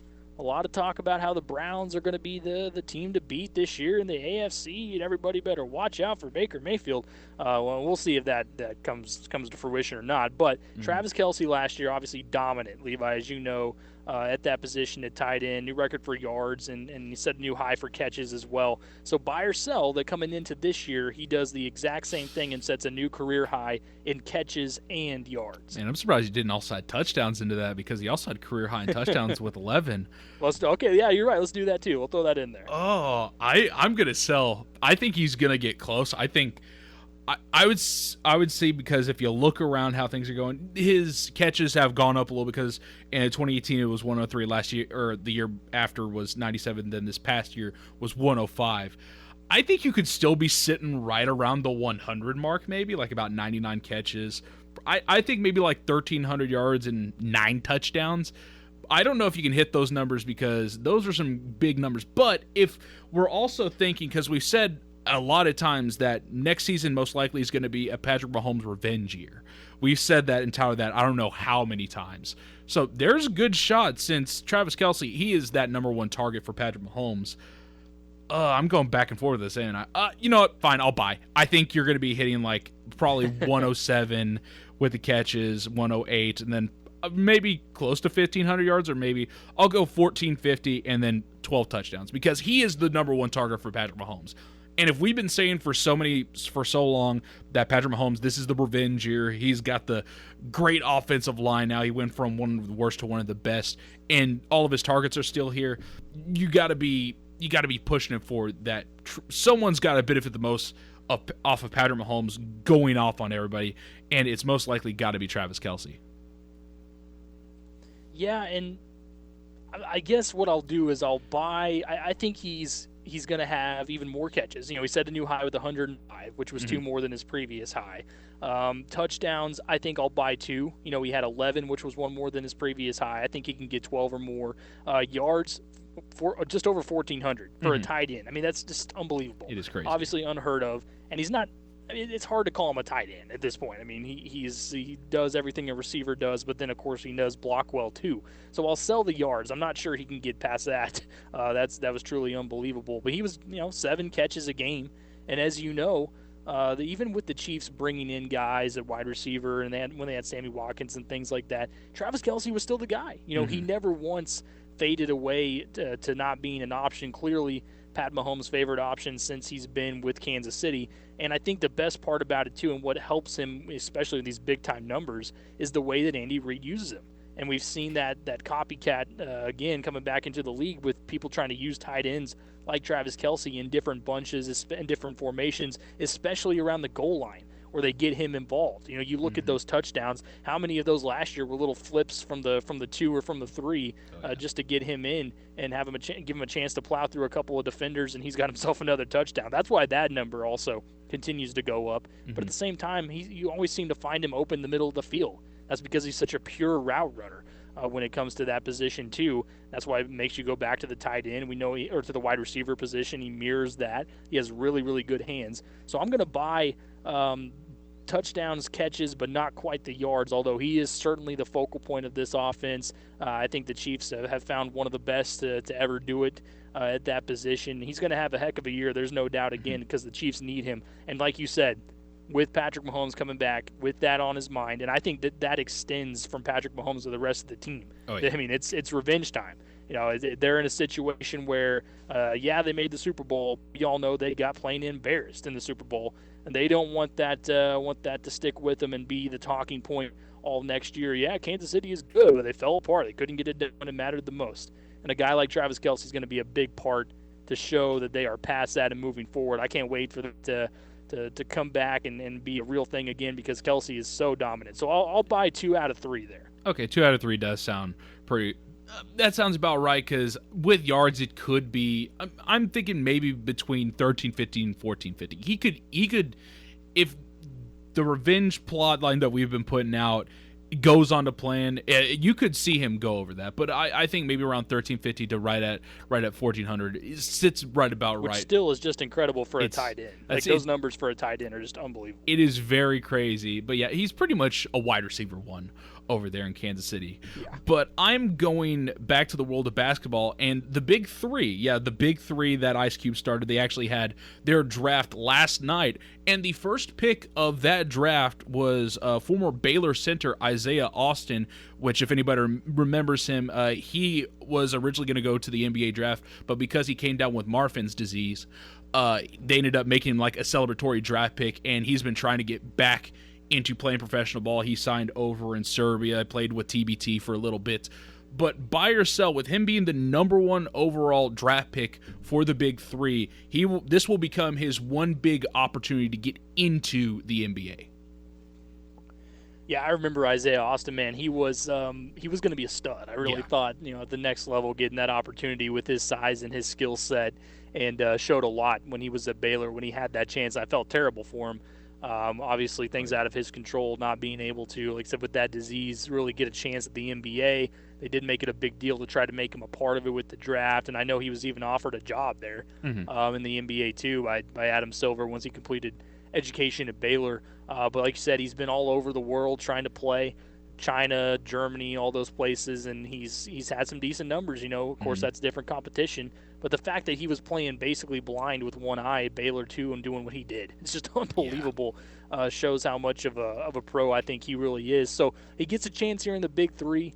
And the big three, I think, is always looked at with some objectivity, certainly from guys in the NBA too. There's a couple other familiar names involved in this as well. I think Meta World Peace, right, is also going to be a part of it. Oh, yeah. And a couple other guys, Earl Clark and Lonzo G, for instance, are maybe some familiar names. So, buy or sell, is it his best opportunity to get back? Yeah, I'll buy that it's his big opportunity. I don't know if anybody is still going to be willing to ultimately take a chance. Now, if he comes out and he's playing in the big three and he just looks dominant with some of his fundamentals, as much as you can tell from that, then maybe someone actually finally gives him an opportunity. But the fact that it is the big three, it's a little closer to home, it's on a better stage for viewing-wise for some of these teams, I would have to buy that it is certainly his biggest opportunity that he'll have to get in, and I hope that maybe he gets to have the trigger pulled for him, because he was cleared to play, obviously. And so, sure, I'll buy that, but I'm not 100% sure that we'll ever actually see him in the league. I'm going to buy as well, and weirdly enough, I think there's potential you could see him in the league, because this is also the league that once Joe Johnson took over and just destroyed it, but it felt like with the snap of the finger, he was able to, I think he got a little contract to go back to the NBA, and of course, he's actually back in the Big Three again this year.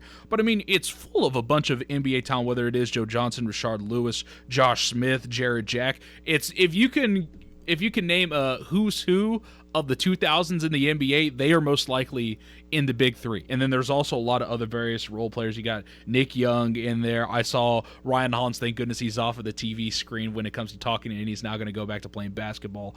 But I think if Isaiah Austin goes out and plays at a decent level, the kid's only 27. He's only 27 years old, so he still has a lot of basketball that he could play. This could be a good opportunity if he goes out, and weirdly enough, if he goes out and dominates, I could see him maybe getting, it wouldn't be like a big contract, like maybe like at the end of the season, or it would technically be going into the start of next season. Like maybe you just give him like a quick 10-day or something like that to see if he's something. But I think you could see a guy like Isaiah Austin potentially get just even one step into the NBA.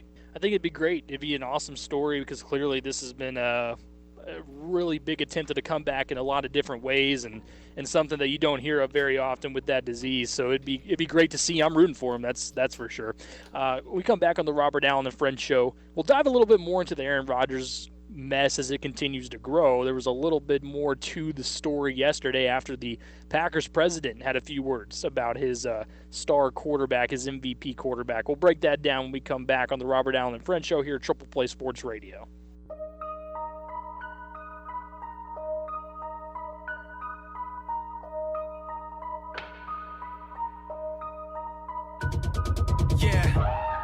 Levitating off the blacktop. Used to struggle getting started, now I can't stop.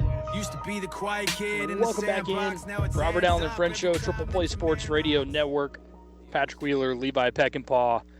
We're rocking and rolling with you on this Tuesday afternoon. As we're live at Stillwater Milling Agri Center. Forget to come on over, check out all the Father's Day gifts, all the items you can get for Dad this weekend. A lot of great stuff, including a large selection of Western wear, cowboy boots, cowboy cut and original fit jeans, big-time name brands too, Red Wing, Dry Shod, and Irish Setter. We've been looking around behind me at all this different selection. A lot of people have actually been coming in and checking out some of these boots and the jeans and everything we just mentioned, and they've walked out with a number of different pairs. They've really enjoyed the selection here, Stillwater Milling Agri Center, 502 East 6th. All right, so Levi, obviously, we've been keeping up with this Aaron Rodgers drama as it continues to develop. The latest development is Packers president, Mr. Murphy, deciding to, in his words, call Aaron Rodgers a complicated fella. And when I heard that first, I was thinking to myself, like, what is it, junior high? I mean, it's like when the dad asks his daughter, hey, how's your relationship with that one guy? Well, it's complicated. Oh, okay, this is a complicated situation. And I'm like, well, okay, no, duh. But should that mean anything?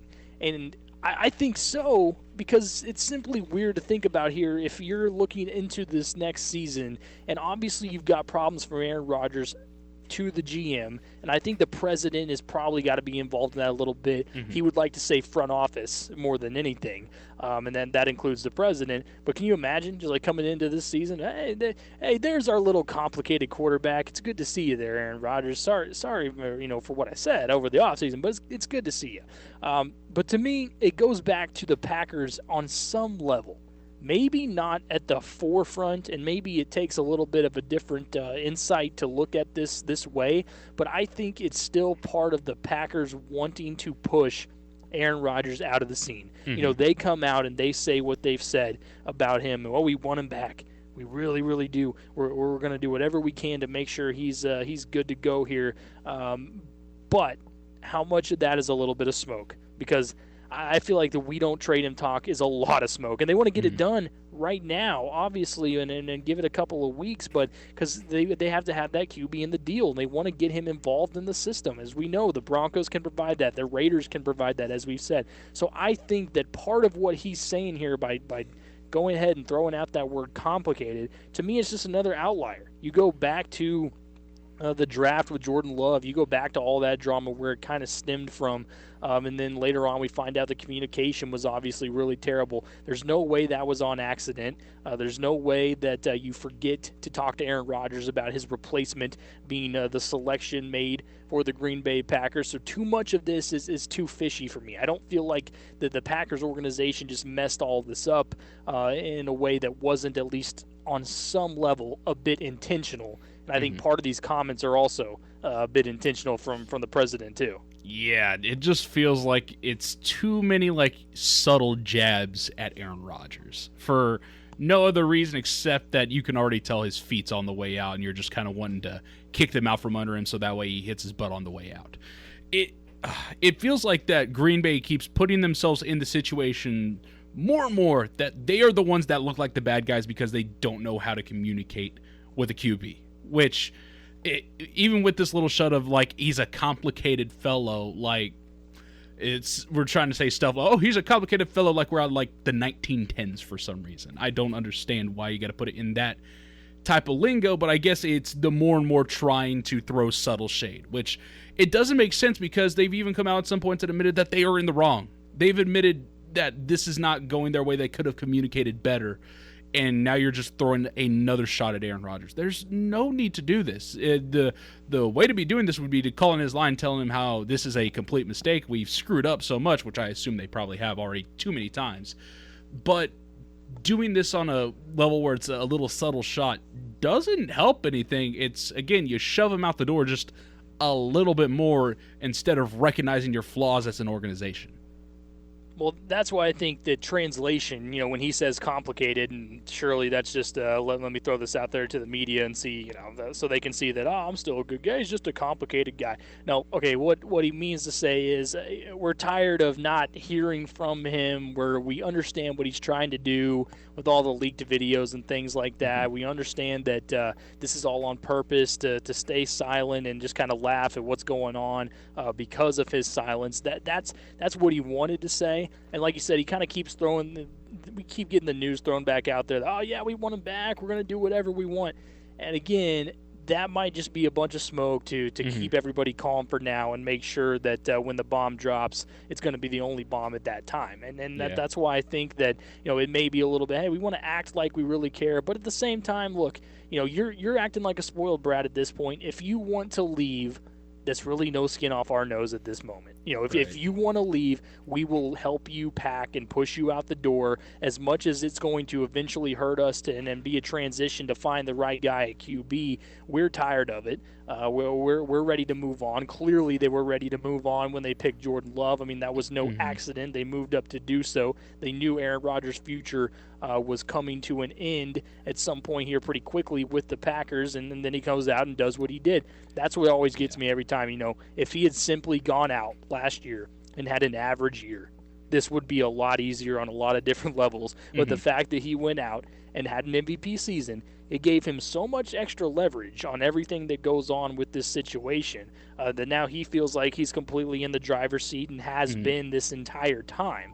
But the Packers know, look, we're ready to move on. If it means we get another year out of you, great. But at the same time, we've got a replacement. If we can, we're going to get another replacement and some other picks to help build once you do leave. I just don't see any way at this point, though, Levi, that the situation ends in a clean fashion. I think there's still a mess that's going to come from this, and a lot of cleaning up is going to have to follow that. But at this point, there's too much back and forth. And with the president saying this and actually using that word complicated, that's what he means. Aaron Rodgers can read between the lines. He knows, and when he saw this in the media and saw that it was said, he probably laughed and said, "Oh, nice. That's what he's going to come back with here." Well, let me go ahead and prepare my next video of me not being at the Packers workouts, and instead I'm in Barbados chilling with another actor or something like that. Yeah. That's what we're going to get next from him and his response. It feels like we're in like a weird, like we're the middle person. We're watching a breakup of like a longtime boyfriend and girlfriend. The boyfriend's already moved on. He's already literally wifed up.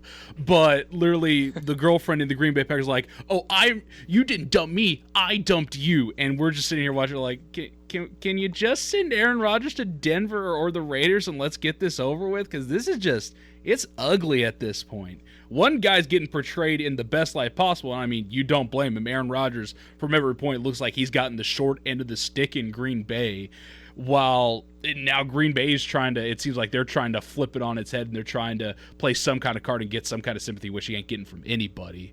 I mean, it's just ugly at this point. It's, whenever we mention this, it's just to the point to where I just want a trade to happen at this point. Or they make up and you get some kind of contract extension.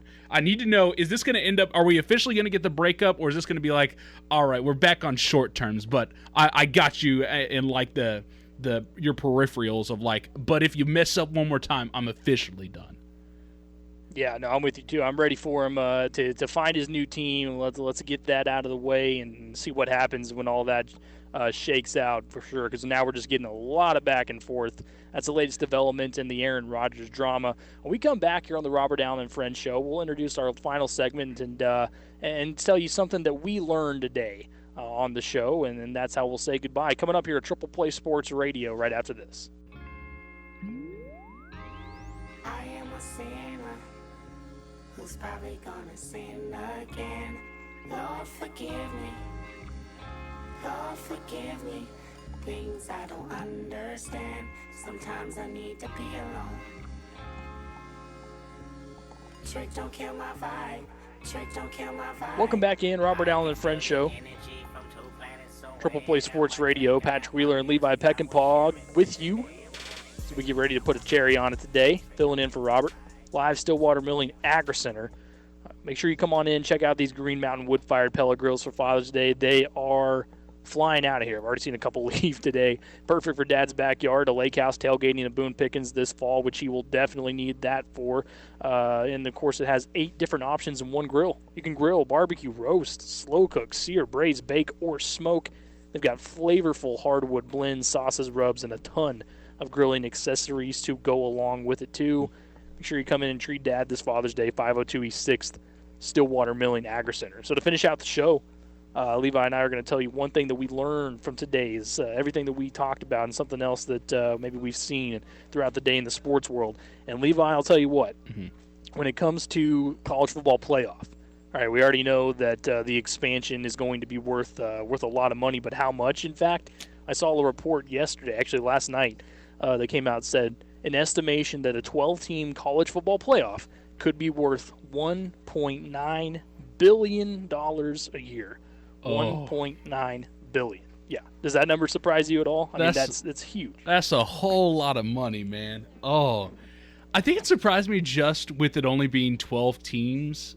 Like, it's worth that much. But then again, once you put the price and the stakes of what the playoffs will truly entail, yeah, it makes sense why it's that much.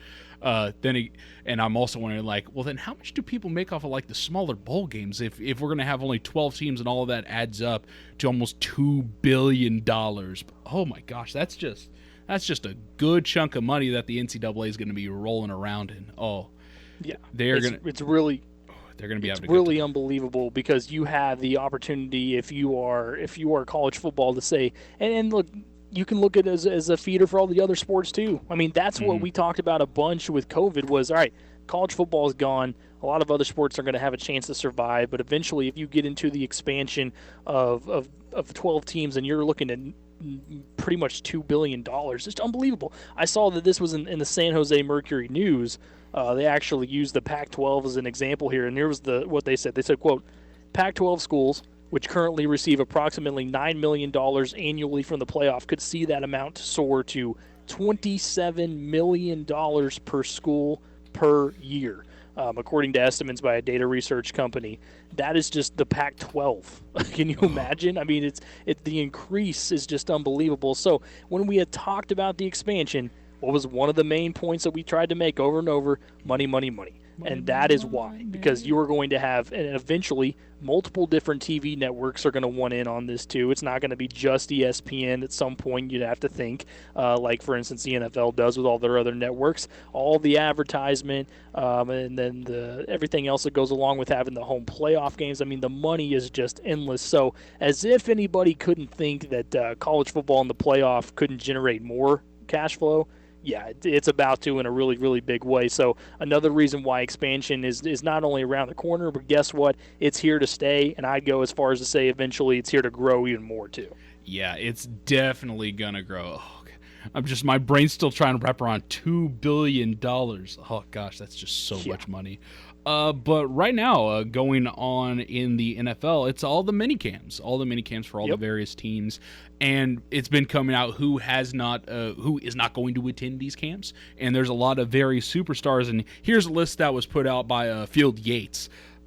Here's some of the various players you got: Patriots cornerback Stephon Gilmore, Dolphins cornerback Xavier Howard. You have the Seattle Seahawks safety Jamal Adams, and the Cardinals Chandler Jones. You also have Aaron Rodgers, but that's a way different scenario. But out of all these various guys, I can see the majority of these players getting new big max deal type of contracts. There's one guy out of this group that I don't think he will receive I really don't think that Stephon Gilmore is going to receive a extension. He's not going to get a bigger contract with the Patriots, because we've heard for almost what feels like about a year or two that the Patriots are wanting to get off of Stephon Gilmore and move on to something else. And this is not anything new for the New England Patriots. Like, oh, somebody wants more money, we're sending them off somewhere else. That actually happened with Chandler Jones. Whenever he was with the Patriots, they shipped him off to Arizona and ended up getting a bunch of pieces for that. But I think for once out of this scenario, I wouldn't think that'd be the right move if I was the New England Patriots. Yeah, no, I'm with you. I think it's also on the fact that they probably won't give him a big-time deal, and he's going to be on the move. I think Stephon Gilmore obviously still a stud. There's a lot of defensive backs that have made big-time differences on teams as of late, and one of those being Jalen Ramsey, who I told you, I saw that he was, I think it was on Instagram, he tagged Stephon a couple times, said, "Hey man, how about you come on over and we dominate in LA?" And I was like, man, can you imagine? Come on. You're going to throw Jalen Ramsey and Stephon Gilmore on the same team with an offense that we know is going to be better, most likely, with Matt Stafford. I'm pumped for that. I think that would be so cool to see, and to see that maybe actually come to fruition. But that's what we've seen recently, too, with a lot of players going out and actively recruiting. It was the same way with A.J. Brown and Julio Jones, so I don't count that out. But I'm with you, too. I think he's going to end up on the move at some point here, and the Patriots will clearly miss him. I think we'll see that pretty quickly too. Oh, yeah. But he is one of those guys that's on the chopping block when it comes to finding a new team. So there's a lot of movement going on. Mini camps here, and before you know it, Levi, training camp's going to be here, and we are going to be close to preseason, and the season's going to be rolling around, and we're going to be full force into football. Yeah. And I know you have to feel the same way, man. I cannot wait for the season to get started. I cannot wait. My Dallas Cowboys going to go 17-0. Can't wait for it. No, I'm joking. Realistically, though, we're actually going to do really well. Our schedule actually looks very decent, so it's can't a good schedule, yeah. Oh, yeah. It's going to be a very nice schedule. I hope also that some of these other players that aren't attending their mini camps to get contracts, I think they're going to receive some contract. The big one for me is going to be Xavier Howard, because he was one of the best corners last year by far. When it came to interceptions, I think being with Byron Jones really helped him out. But Xavier Howard is one of the next big corners in the NFL. Like the Miami Dolphins, they just locked up Jerome Baker for, I think it was like a 3-year, $39 million deal, which he's one of those linebackers for the future. So they're reassuring their whole young defensive core that they're going to be there for the next several years of Brian Flores' tenure as the Dolphins head coach. And truly, the next step forward is re-signing Xavier Howard and pushing everything into the future. Yeah, no, I'm with you. They got to, as we like to say, they got to pay that man. He deserves a solid chunk of change for what he did. All right, well, that's going to do it for us. This has been the Robert Allen and Friends Show. Patrick Wheeler and Levi Peckinpah have been filling in, and appreciate everyone texting and enjoying the time today, listening. Appreciate Tom Dorado in that second hour. Again, one more time, come check out Stillwater Milling Agri Center over here, 502 East 6th, and they've got a bunch of different options for Father's Day coming up this weekend. Coming up next, you'll listen to TV 31 at 1, and then after that, the afternoon sports drive, you'll hear Levi a little bit again later on in the show. Zach Lancaster should be back on as well. I think Marshall Levinson will also be making an appearance on that too, so you could hear a plethora of different voices at 3 o'clock. Again, this has been Robert Allen and Friends Show with Patrick Wheeler and Levi Peckinpah, and we'll be back tomorrow at 3 o'clock on the afternoon sports drive. Until then, everyone have a fantastic Tuesday.